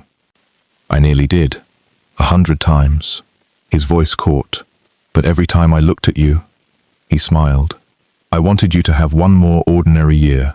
Seraphine knelt beside his chair. "You don't have to protect me anymore," He reached out and gently brushed a strand of wet hair from her face. I know. He opened the bottom drawer of his desk. From within, he removed a worn leather portfolio tied with dark blue ribbon. Across the front, in elegant handwriting, appeared a single name. Eliza Doss. Seraphine's breath caught. Her mother's name. I've kept this sealed, her father whispered. Since the night she left, not died, left. One word changed 15 years of memory. With trembling hands, Seraphine untied the ribbon. Inside rested dozens of letters. Sketches, pressed flowers, a silver locket, and a photograph. Not painted, photographed, rare, expensive. Her mother stood smiling beside another woman. The second woman's face was instantly familiar. Calder recognized her first. Eleanor. The room fell silent. Seraphine looked between the photograph and the elderly guardian they had left behind beneath Ravenshollow. No, she whispered. My mother knew Eleanor. Her father nodded. They were sisters. The words seemed almost impossible. My mother was a Ravenshollow? Yes. Everything rearranged itself. The portrait, the missing 12th custodian, the family resemblance, the hidden key, the white rose, the book of quiet things. None of it had been coincidence. Her father closed his eyes briefly. There is one more truth, the hardest one. Calder instinctively stepped closer, not to interrupt, simply to stand beside her. Mr. Doss looked at his daughter, then quietly said the words that would change everything. Your mother did not abandon you. She went into hiding, because she became the 13th custodian. Outside, the evening bell from Blackmere Church began to ring. Once, twice, 3 times, as though announcing that history itself had just turned another page. The room remained silent long after the church bells faded. No one reached for the letters. No one spoke. Some truths required the dignity of a few quiet moments before they could be carried. Seraphine rested one hand upon the leather portfolio. She had spent years studying the lives of strangers. Now, the greatest mystery in Blackmere bore her mother's name. Her father broke the silence. She wrote one letter, only one. For you? Seraphine looked up sharply. For me?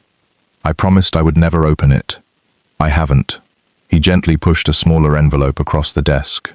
The paper had yellowed with age. The wax seal had never been broken. Across the front, in elegant handwriting, were 6 simple words. For Seraphine, when she understands. Her fingers trembled. I don't know if I understand. Her father smiled sadly. Neither did your mother. She simply hoped you would. Calder quietly stepped toward the window. Not to leave, to give her privacy. It was an instinctive act of respect. Seraphine noticed. She noticed everything. Carefully, she broke the seal. The paper unfolded with the soft crackle of 15 untouched years. The handwriting was graceful, confident. It felt strangely familiar. Without realizing it, Seraphine smiled. She formed her letters the same way. My dearest Seraphine, if you are reading this, then your father has finally decided that keeping you safe has become less important than telling you the truth. A tear escaped before she reached the second sentence. I wish I could tell you I left because I was brave. That would be easier. The truth is that I left because I was afraid. Seraphine stopped. Not because she could not continue, because she suddenly understood something profound. Her mother had not written like a legend. She had written like a woman. She read on. People will someday tell stories about the custodians. Please remember that we were ordinary before we became necessary. Never confuse courage with the absence of fear. Courage is choosing the difficult path while frightened. Across the room, Calder closed his eyes. Those words reminded him painfully of his own father. Different lives, the same lesson. Seraphine continued. You will hear that I abandoned you. I ask only this. Before believing anyone, ask whether they have ever loved someone enough to disappear for them. Her vision blurred. She lowered the letter for a moment. Her father quietly wiped his own eyes. I hated her, Seraphine whispered. The words seemed to cost her. For years, I hated her. Mr. Doss nodded slowly. I know. I never stopped you. Because anger was easier to carry than uncertainty. She resumed reading. If history has done its work correctly, someone remarkable will be standing beside you. Seraphine looked instinctively toward Calder. He was still by the window, looking deliberately into the garden, giving her the privacy he believed she deserved. She smiled through tears, then continued. Trust the person who notices when everyone else is speaking. Trust the person who apologizes sincerely. Trust the one who learns. Never trust the one who insists they have nothing left to learn. Calder slowly turned. Their eyes met. Neither spoke. Neither needed to. The final page remained. Only a few lines, shorter than the others, yet somehow heavier. The third door is not a place. It never was. It is a promise. When you choose truth over comfort, when you choose mercy over pride, when you choose people over power, you become the third door. Seraphine lowered the letter. The brass key suddenly made sense. It opened nothing made of wood or stone. It represented a choice, not a lock. Eleanor had once said, "History belongs to those willing to remember." Now her mother completed the thought. History also belonged to those willing to act. A knock sounded gently upon the study door. Oliver entered. He looked uncomfortable. "I'm sorry. I wouldn't interrupt unless it mattered." Mr. Doss straightened. "What is it?" Oliver held out a folded newspaper, freshly printed, still damp from the press. The evening edition. Calder accepted it. His expression hardened almost immediately. "What?" Seraphine asked. He silently handed her the paper. The headline stretched across the front page. Lord Calder Vine accused of treason against the county. Below it appeared smaller print. Historic documents believed stolen, nobleman missing. Seraphine looked up. "They're blaming you." "No," Mr. Doss said quietly. "They're isolating him." Calder understood at once. If the county believes I've betrayed them, no one will shelter me. No one will listen. No one will question whoever wrote this. Oliver nodded grimly. "It was printed only an hour ago." "Too quickly," Calder murmured. "They prepared it in advance." Seraphine folded the newspaper carefully, then placed it beside her mother's letter. One document carried a lie, the other carried the truth. She suddenly realized the battle ahead would not be fought with weapons. It would be fought with stories. She looked toward Calder. "For 3 years," she said softly, "you never noticed me." He smiled sadly. "I know." She took one step closer. "Now the entire county is looking at you. And they're seeing the wrong man." Calder held her gaze. "So what do we do?" For the first time since this journey began, Seraphine answered without hesitation. "We tell the better story." Outside, across Blackmere, church bells continued to ring, not in mourning, in warning, because before dawn, the county would choose whom to believe. Morning arrived beneath a sky the color of old pewter. The storm had passed. Its damage had not. Across Blackmere, bridges remained broken, fields lay flooded, and fallen oaks blocked the eastern roads. Yet none of that became the county's chief concern. People talked about only one thing: Lord Calder Vine. At the bakery in Market Square, customers lowered their voices as the newspaper passed from hand to hand. At the blacksmith's forge, apprentices repeated rumors they barely understood. At the coaching inn, travelers claimed to possess reliable information that contradicted everyone else's. By noon, half the county believed Calder had stolen ancient records.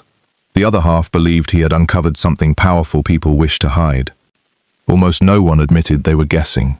Seraphine stood beside the study window at Doss House, listening as the church clock struck 10. "They've begun," her father nodded. "They always do." "Who?" "The storytellers." Calder looked up from the newspaper spread across the desk.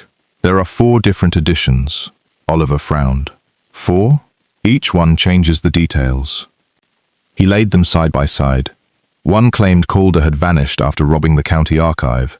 Another suggested he intended to sell historical documents abroad. A third implied he had become mentally unstable following the flood. Only one fact remained consistent: his character. Every article quietly questioned it. They're not attacking evidence, Seraphine observed. They're attacking trust. Her father smiled sadly. You've learned the oldest political lesson in England. If people doubt the messenger, they rarely examine the message. A knock interrupted them. Mrs. Hawthorne, the long-time housekeeper, entered carrying a silver tray. Forgive me, sir. Visitors. Mr. Doss exchanged a glance with Calder. We aren't receiving anyone. They insisted. Who? Mrs. Hawthorne hesitated. The tenants. A moment later, the front hall filled quietly. Not with noblemen, not with magistrates, ordinary people. A shepherd whose flock grazed on the vine estate. The widow whose cottage Calder's father had repaired after a harsh winter. The schoolmistress from Ashcombe village. A miller's wife. A gardener. Nearly 20 people stood awkwardly together, hats clasped tightly in their hands. Unsure whether they belonged in such a house, the shepherd stepped forward first. My lord. Calder blinked. You shouldn't be here. The old man smiled. Neither should lies. Without another word, he removed his cap. Inside lay dozens of folded papers, letters, receipts, old rent notices, carefully preserved for years. My wife kept everything. He explained. Said memories fade. Ink doesn't. The widow approached next. She unfolded a faded document. When my roof collapsed, she said quietly, your father paid for it. He signed nothing, so no one would thank him. Her eyes met Calder's, but I recognized the handwriting. One by one, the others stepped forward. Not with speeches, with evidence. A receipt for medicine, a scholarship paid anonymously, a debt quietly forgiven, a lease extended during a drought. None of it proved Calder innocent. But all of it proved something else. The Vine family had earned trust long before newspapers attempted to erase it. Calder looked around the room. His voice had almost disappeared. I didn't know. The schoolmistress smiled. We know. Seraphine watched silently. Then she understood. History had been preserved in ledgers. Memory had been preserved in people. Oliver leaned toward her. You're smiling. I am. Why? Because my mother was right. What do you mean? The third door, she whispered. It isn't opened by one person. It's opened together. A carriage arrived outside. Not hurried, deliberate. Its black lacquered door bore no crest, only a silver ash leaf. The room grew still. Mrs. Hawthorne returned. This time, she swallowed. They've brought a magistrate. Calder stepped toward the entrance. I'll speak with them. No, Seraphine answered. He looked back. They came for you. They expect a frightened man. She folded her mother's letter carefully and placed it inside her satchel, then picked up the chronicle. I think, she said calmly, they should meet the historian instead. Before anyone could object, she walked into the front hall. The great oak doors opened. 3 figures stood upon the front steps. Lydia Mercer, an elderly county magistrate, and, to Seraphine's surprise, Julian Ashcombe. His wrists were bound. Lydia inclined her head politely. Miss Doss, I apologize for the interruption. I've brought you a prisoner. Julian sighed dramatically. I preferred being mysterious. The magistrate cleared his throat. Miss Doss, Lord Vine, I have been asked to place one of you under arrest. Silence settled over the entrance hall. The old man looked deeply uncomfortable. I confess, he admitted. I'm no longer certain which. Lydia reached into her coat. She withdrew a sealed packet. The circle of ash has decided, she said quietly. We're done hiding. She handed the documents to Seraphine. Read the first page. Seraphine broke the seal. Her eyes widened. The confession bore Lydia's own signature. It detailed decades of deliberate alterations to county records. Not to enrich the circle, to prevent civil unrest after a series of betrayals that had nearly destroyed Blackmere generations earlier. At the bottom, one sentence stood alone. History protected without truth eventually becomes another form of tyranny. Seraphine looked up slowly. You wrote this. Lydia nodded. I've spent 30 years believing I was saving Blackmere. A faint, weary smile crossed her face. It took a young woman no one noticed to convince me I was only delaying its honesty. Behind Seraphine, Calder realized something extraordinary. The battle was ending, not because one side had won, because someone had chosen to stop fighting. Outside, villagers had begun gathering along the lane. Word traveled quickly. By sunset, the whole county would know, not merely that a secret society existed, but that one woman had persuaded it to surrender its greatest secret willingly. And for the first time since this story began, no one looked through Seraphine Doss. Every eye was upon her. By sunset, there was no room left inside the old assembly hall. People filled the galleries. They stood shoulder to shoulder along the walls. They crowded every doorway until even the corridors became packed with whispered conversations. Some had come because they loved gossip, some because they feared scandal, many because they wanted answers. Few expected history itself to be rewritten before the evening ended. The assembly hall had not hosted such a gathering in almost half a century. Its high timbered ceiling disappeared into shadow. Tall stained glass windows painted the stone floor with ribbons of crimson and gold. At the far end of the chamber stood the raised platform where county disputes had long been settled. Tonight, there would be no dispute over land, no inheritance, no title. Tonight, the question was far simpler. Who had been telling the truth? Seraphine waited behind the stage curtain with Calder, her father, Eleanor, Oliver, Lydia Mercer, and the now unbound Julian Ashcombe. The irony was impossible to ignore. A week earlier, none of them would have willingly shared the same room. Now they stood together, not because they agreed about the past, because they agreed the future deserved honesty. Julian adjusted the cuffs of his coat. "I dislike public speaking." Oliver laughed. "I've heard you lecture people underground for nearly an hour." "That was conversation," Julian replied gravely. "This is performance." Even Lydia smiled. The tension eased, if only for a heartbeat. A clerk struck the ceremonial staff against the floor. 3 slow knocks echoed through the hall. The murmur of hundreds of voices faded into expectant silence. The magistrate stepped forward. "Citizens of Blackmere." His voice carried easily. "For many years, we have lived beside a history that was incomplete. Tonight, we intend to correct that." No applause followed. Only silence. It was enough. He looked toward Seraphine. "Miss Doss, you have the floor."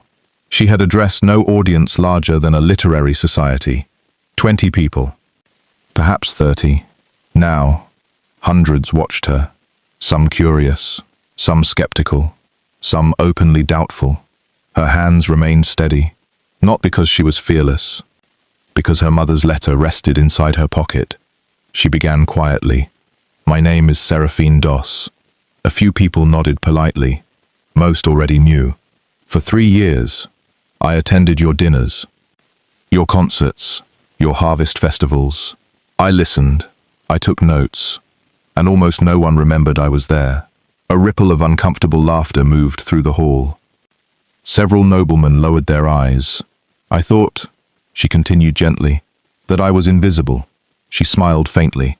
"I was wrong. I was simply underestimated." Even Julian chuckled. She lifted the Founder's Chronicle. "This book contains mistakes." Gasps spread through the audience. She raised one hand. "So do all history books. The question is not whether mistakes exist. It is whether we are willing to correct them." She did not accuse. She did not humiliate. She simply told the story. The covenant. The custodians. The quiet people whose names had nearly vanished. The choices made out of fear. The choices made out of love. The compromises. The betrayals. The courage. She omitted nothing. She exaggerated nothing. She trusted the truth to be enough. When she finished, the hall remained completely silent, not because people disagreed, because they were thinking. An elderly farmer slowly stood. His hands were rough with decades of labor. "My grandfather," he said quietly, "always claimed a schoolteacher saved our village during the winter fever." No one believed him. He looked toward Seraphine.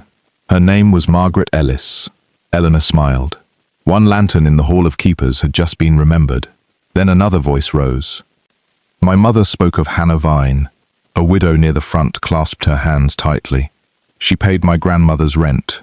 We were told never to mention it. A third, then a fourth. Stories began rising from every corner of the hall. Not arguments, memories. People remembered forgotten kindnesses, hidden sacrifices, names long absent from official records. The history of Blackmere was no longer being read. It was being spoken. Calder stood quietly near the back of the platform. He watched Seraphine move among the questions with calm confidence. She never hurried, never sought admiration. She listened to every speaker as though each voice mattered equally. Because, he realized, she genuinely believed that. Lord Ashcroft, one of the county's oldest noblemen, rose slowly from the front row. He leaned heavily upon an ebony cane. For years, he had rarely praised anyone. His reputation for severity was legendary. The hall fell silent once more. "Miss Doss," he said, "I owe you an apology." She blinked. "For what, my lord?" "I have attended 7 dinners at which we were introduced." A faint smile crossed his weathered face. "I remember none of them." Soft laughter rippled through the audience. Not cruel, kind. "I saw your father. I saw your sisters. I saw your dress. I saw the seating chart." He bowed his head. "But I did not see you." He straightened again. "That failure belongs to me, not to you." One by one, others stood. A judge, a rector, a merchant, a countess, not to defend themselves, to acknowledge what they had overlooked. No grand speeches, just quiet honesty. Calder felt something tighten in his chest. This was what Seraphine had wanted all along. Not revenge, recognition, not for herself alone, for everyone who had been quietly carrying the county while others claimed the credit. The magistrate stepped forward once more. "There remains one final matter."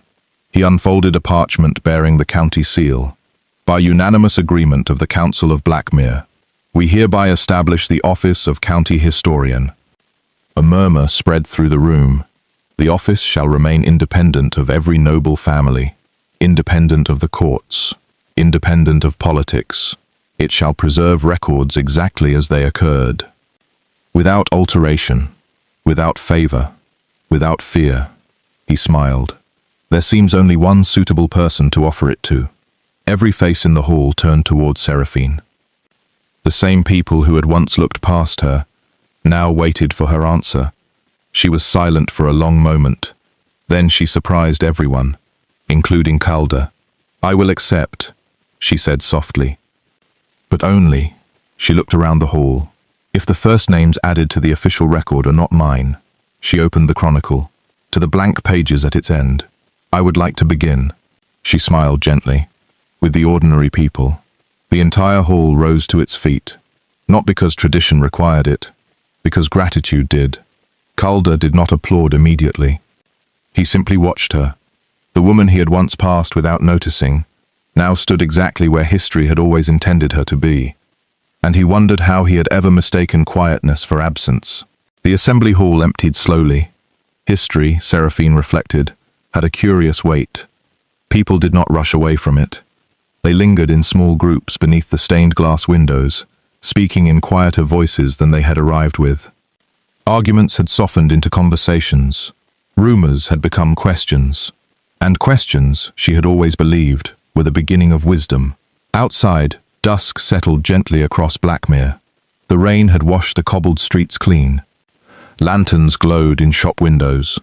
Children chased one another through puddles that reflected the fading sky.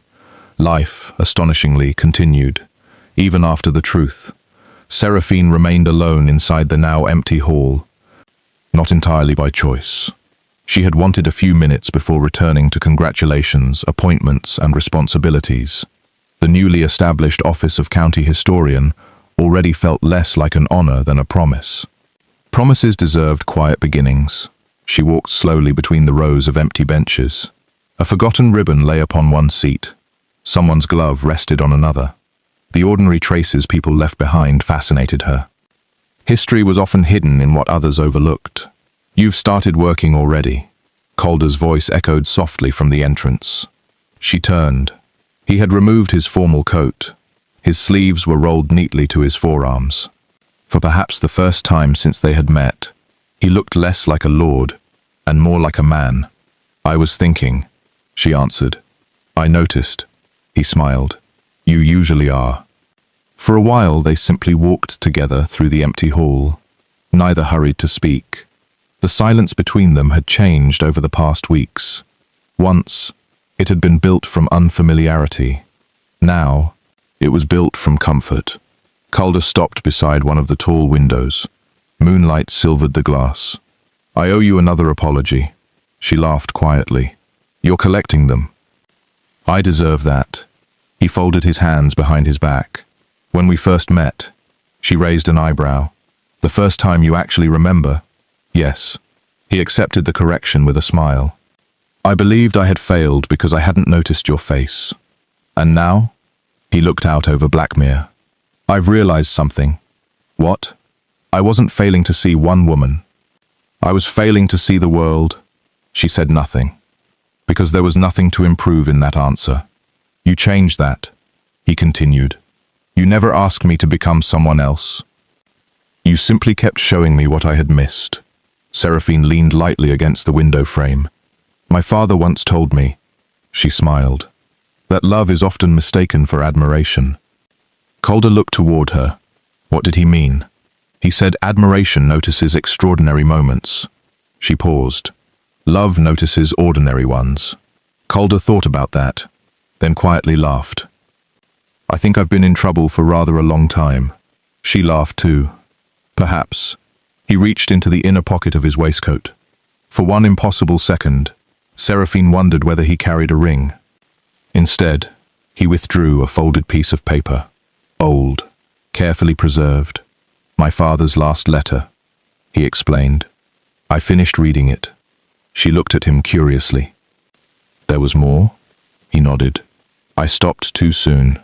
He unfolded the page. Near the bottom appeared a short paragraph. "If you become fortunate enough to meet someone who quietly improves your character, do not merely thank them. Walk beside them for as long as they are willing to have your company." Calder folded the letter again. "I believe," he said carefully, "my father was wiser than I realized." Seraphine's eyes glistened. So was my mother. Neither spoke for several moments. Outside, the church bell struck 9. Calder drew a slow breath. There were speeches he could have made.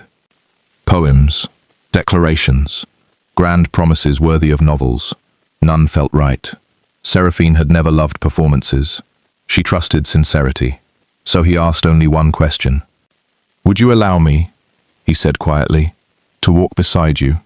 Not forever, not yet." He offered no impossible vows, only the next step, then the one after that. Seraphine looked at him for a long time. She thought of the first ballroom, the 11 introductions he had forgotten, the library, the tunnels, the flood, the chronicle, her mother's letter, everything they had survived. Finally, she smiled, the same quiet smile she had worn the evening she redirected a drunken conversation with nothing more than kindness and perfect timing. "You already are," she answered. For a heartbeat, neither moved. Then, almost shyly, she slipped her hand into his.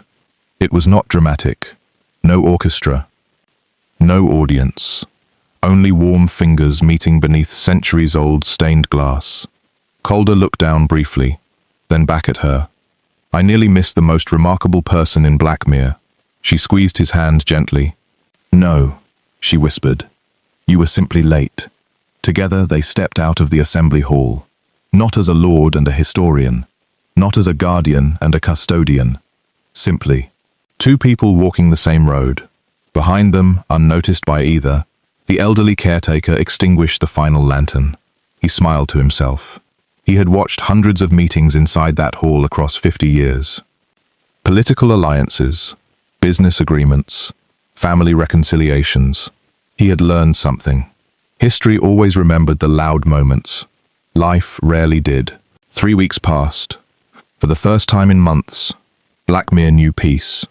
Not perfect peace. The kind built slowly after truth has settled into ordinary life. The newspapers no longer carried accusations. Instead, they printed corrections, some reluctantly, some with remarkable enthusiasm. The newly established office of county historian occupied 2 quiet rooms inside the restored county archive. Their shelves were still half empty. Seraphine preferred it that way. History, she believed, should always leave room for new voices. Calder visited almost every afternoon.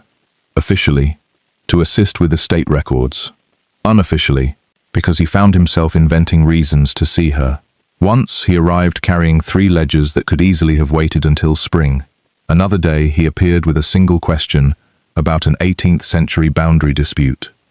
The question took less than 5 minutes. They spent another hour discussing books. Neither complained. Oliver noticed, of course. Younger brothers always did. Remarkable, he observed one evening. Calder looked up from his correspondence. What is? You've become interested in history. I have. Oliver grinned. No. You've become interested in the historian. Calder threw a folded letter at him. Oliver laughed all the way out of the room. One crisp October morning, a messenger arrived carrying no crest, only a simple white rose pressed into the wax seal. Seraphine opened it immediately. Inside rested a single sheet of thick cream paper. No signature, only a place. Whitebriar Cottage, Grey Hollow, tomorrow. At sunrise, she read it twice, then quietly folded it. Calder, sitting opposite her, noticed the change in her expression. What is it? She handed him the note. He recognized the white rose at once. The custodians. She nodded. I think. Her voice became almost a whisper. I know who sent it. The following morning dawned cold and bright. Mist drifted across Grey Hollow in long silver ribbons. The countryside looked newly washed. Autumn had painted the trees in amber and crimson. Leaves whispered beneath the horses' hooves as Calder and Seraphine rode the narrow lane toward Whitebriar Cottage. Neither spoke much. Some journeys deserved silence. The cottage appeared at the edge of a meadow surrounded by ancient white rose bushes. Small, stone-built, its roof thick with ivy. Smoke curled peacefully from the chimney. Someone was home. Seraphine dismounted slowly. For a long moment, she simply stared. The front door stood open, as though someone had been expecting her. A woman's voice drifted gently into the morning air. I was beginning to think you'd inherited your father's punctuality. Seraphine froze. The voice. She knew the voice. Not from memory. From dreams. Children often forgot faces. They rarely forgot voices. The woman stepped into the doorway. She appeared perhaps 45, though sorrow had added years that time alone had not. Her auburn hair had faded with silver at the temples. Her eyes were Seraphine's. Exactly. Neither woman moved. Neither knew how. 15 years of absence stood quietly between them. Finally, the older woman smiled. A smile filled equally with hope and fear. Hello, Sparrow. Seraphine's breath caught. Only one person had ever called her that. Only one. Her knees weakened. Calder instinctively stepped forward. Not to intervene, simply to stand near enough should she need him. She never looked away from the woman in the doorway. My name, the woman said softly, is still Eliza. I've never stopped being your mother. The words shattered something inside Seraphine. Not painfully, like ice breaking at the end of winter. Why? She whispered. Why didn't you come back? Eliza closed her eyes. For several seconds she could not answer. When she finally spoke, her voice trembled. Because every road home led danger to you. She walked slowly across the garden, stopping only a few feet away. So I watched instead. Seraphine frowned through tears. What do you mean? Eliza reached into the pocket of her shawl. She withdrew a tiny wooden horse. Its paint had faded. One wheel had been repaired by careful hands. You lost this. She smiled gently. When you were 6. Seraphine stared. She remembered crying for days. They had searched the entire orchard, never finding it. I found it, Eliza whispered. The night after, another object, a pressed daisy, inside a tiny notebook. You picked this. The first spring after I left. I watched you through the orchard hedge. You laughed because the flower was taller than your boots. Seraphine's tears flowed freely now. You were there. Every year. For my birthdays. Yes. My piano recital. I stood outside. The school exhibition. I listened through the windows. Every missing year suddenly filled with unseen love. Not absence. Presence without recognition. I wanted to run to you. Eliza admitted. Every single time. What stopped you? The same thing that finally ended only weeks ago. She looked toward Calder. The people hunting the custodians. Calder understood. As long as Eliza remained hidden, her enemies searched elsewhere. The moment she returned openly, Seraphine would have become a target. I hated you, Seraphine whispered again. I know, Eliza answered. I hoped someday you'd hate me less than I'd regret leaving. For one long heartbeat, mother and daughter simply looked at one another. Then, Seraphine crossed the final few steps and embraced her, not gracefully, not carefully, completely. Neither woman spoke. Some reunions existed beyond language. Calder quietly turned away, giving them privacy. As he did, he noticed Eleanor standing beneath the white rose arbor. She had been there all along, watching silently. You planned this, he said. Eleanor smiled. No, she corrected gently. I merely waited until history was ready. The white roses swayed softly in the autumn breeze. For the first time in many years, the Ravenshollow family stood together again, not restored.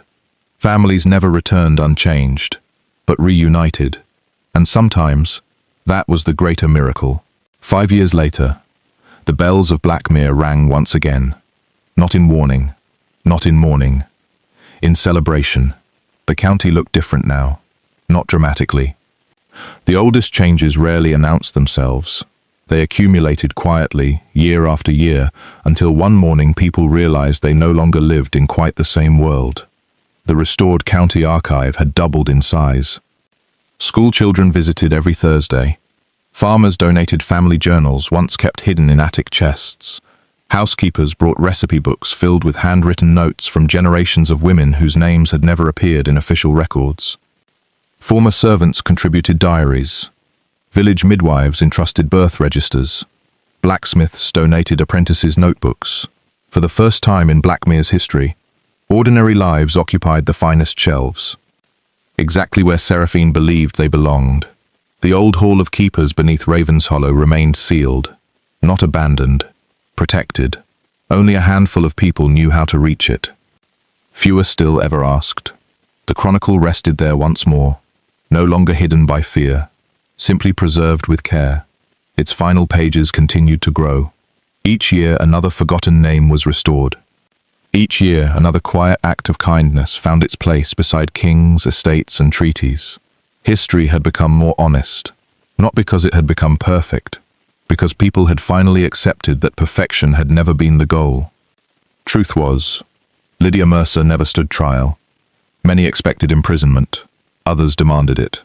Instead, she spent the remainder of her life helping correct the records she had once altered. Every amendment bore her signature. Every correction acknowledged the original mistake. It is easier to rewrite a document than a conscience, she often said. I had to begin with the harder one. When she died several years later, Seraphine personally entered Lydia's name into the chronicle. Beneath it she wrote only, "She learned too late." But she learned. For Seraphine, that was enough. Julian Ashcombe declined every official title offered to him. He claimed committees made him nervous. No one believed him. Instead, he accepted a modest position, cataloguing historical collections throughout the county. Children adored him. He told stories that somehow became history lessons without anyone realizing it. He insisted facts were far more entertaining than fiction. Occasionally, he exaggerated, only slightly. Seraphine always noticed. He always smiled when she corrected him. Oliver eventually married the schoolmistress from Ashcombe Village. No one had predicted it. Everyone agreed afterward that they should have. Their home became famous for impossible quantities of books, tea, and laughter. Calder claimed visiting them required navigating around stacks of manuscripts taller than the furniture. Oliver replied that furniture rarely contained useful information. Eleanor Ravenshollow lived long enough to witness something she had believed impossible. The custodians dissolved, not because their work failed, because it had succeeded. Their final gathering lasted less than an hour.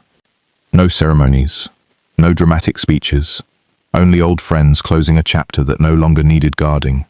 When Eleanor passed peacefully in her sleep at the age of 93, the white rose outside Whitebriar Cottage bloomed for a second time that autumn. The villagers insisted it was impossible. Seraphine merely smiled. Some truths she had learned did not require explanation. And Calder Vine, the county still called him my lord. Though those closest to him noticed something had changed. He listened more than he spoke. He visited tenant farms without announcing himself. He learned the names of stable boys, kitchen maids, garden apprentices, widows, children. He carried a small notebook in his coat pocket. Whenever he met someone new, he wrote down their name. Not because his memory remained poor, because he had promised himself never again to assume someone unimportant, simply because the world treated them that way.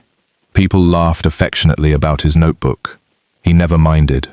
One spring afternoon, the archive closed early. Sunlight poured through tall windows, illuminating dust motes that drifted lazily between towering shelves. Seraphine finished arranging a newly donated collection of letters from a village seamstress. She smiled. Even mending invoices could tell remarkable stories. She heard familiar footsteps long before she saw him. Some habits never changed. Calder still paused briefly outside her office door. As though reminding himself to knock, he entered carrying a basket.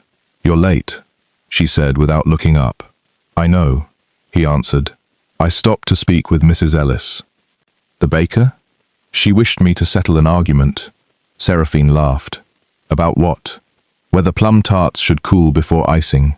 And I wisely refused to choose sides." She closed the ledger. A sensible decision. He set the basket upon her desk. Fresh bread, apples, cheese, tea, a picnic. "I thought," he said, "perhaps we could escape work for 1 hour." She pretended to consider. "The county historian is very busy. I've heard. The assistant archivist is even busier." "So Julian claims. Apparently Oliver has donated another 4 boxes." "He has." Calder sighed dramatically. "I suspect he acquires books simply to keep you employed." She smiled. "Probably." Together they walked through the gardens behind the archive. The same gardens where, years earlier, Calder had once passed within a few feet of her without truly seeing her. Now, he noticed everything. The robin building a nest beneath the old oak. The gardener planting spring bulbs. The elderly couple reading beneath the willow. The apprentice carrying far more books than was sensible. He crossed immediately to help the young man, without thinking, because paying attention had become part of who he was. When he returned, Seraphine was watching him. "What?" he asked. "You've changed." He shook his head gently. "No, I finally noticed." She reached for his hand, as naturally as breathing. They sat together beneath the oldest oak in Blackmere, sharing bread, tea, silence, conversation, exactly the ordinary life they had both earned. After a while, Calder looked toward the archive. "You know," he said, "there is one mystery I've never solved." She smiled knowingly. "Only one? The winter ball? The horse?" He nodded. She laughed softly. "I knew Sir Edmund had recently purchased a stallion." "How?" "I overheard his groom complaining." "When?" "The afternoon before." He shook his head in wonder. "You really were listening all along." "I always was." He smiled. "I finally caught up." The afternoon breeze stirred the branches overhead. A few white blossoms drifted gently onto the grass around them. Neither hurried to move, neither wished the moment elsewhere. Far across the garden, a group of children entered the archive for their first history lesson. One little girl paused beside Seraphine. She couldn't have been older than 8. She looked curiously at the shelves beyond the doorway. "Excuse me, miss?" "Yes?" "My teacher says history is mostly about important people." Seraphine smiled. Then looked toward Calder. He smiled back, already knowing her answer. She knelt until she was eye level with the child. Your teacher is almost right. The little girl waited. History, Seraphine said gently, is about people who thought they weren't important. The child considered that very seriously, then smiled. I like that better. So do I. The girl skipped happily inside. Calder watched her disappear among the shelves, then turned towards Seraphine. For 3 years, he said quietly, I never looked your way. She squeezed his hand. I know. I'm sorry. She smiled with all the warmth of a life fully lived. I know. And now, he looked into her eyes. I never stop.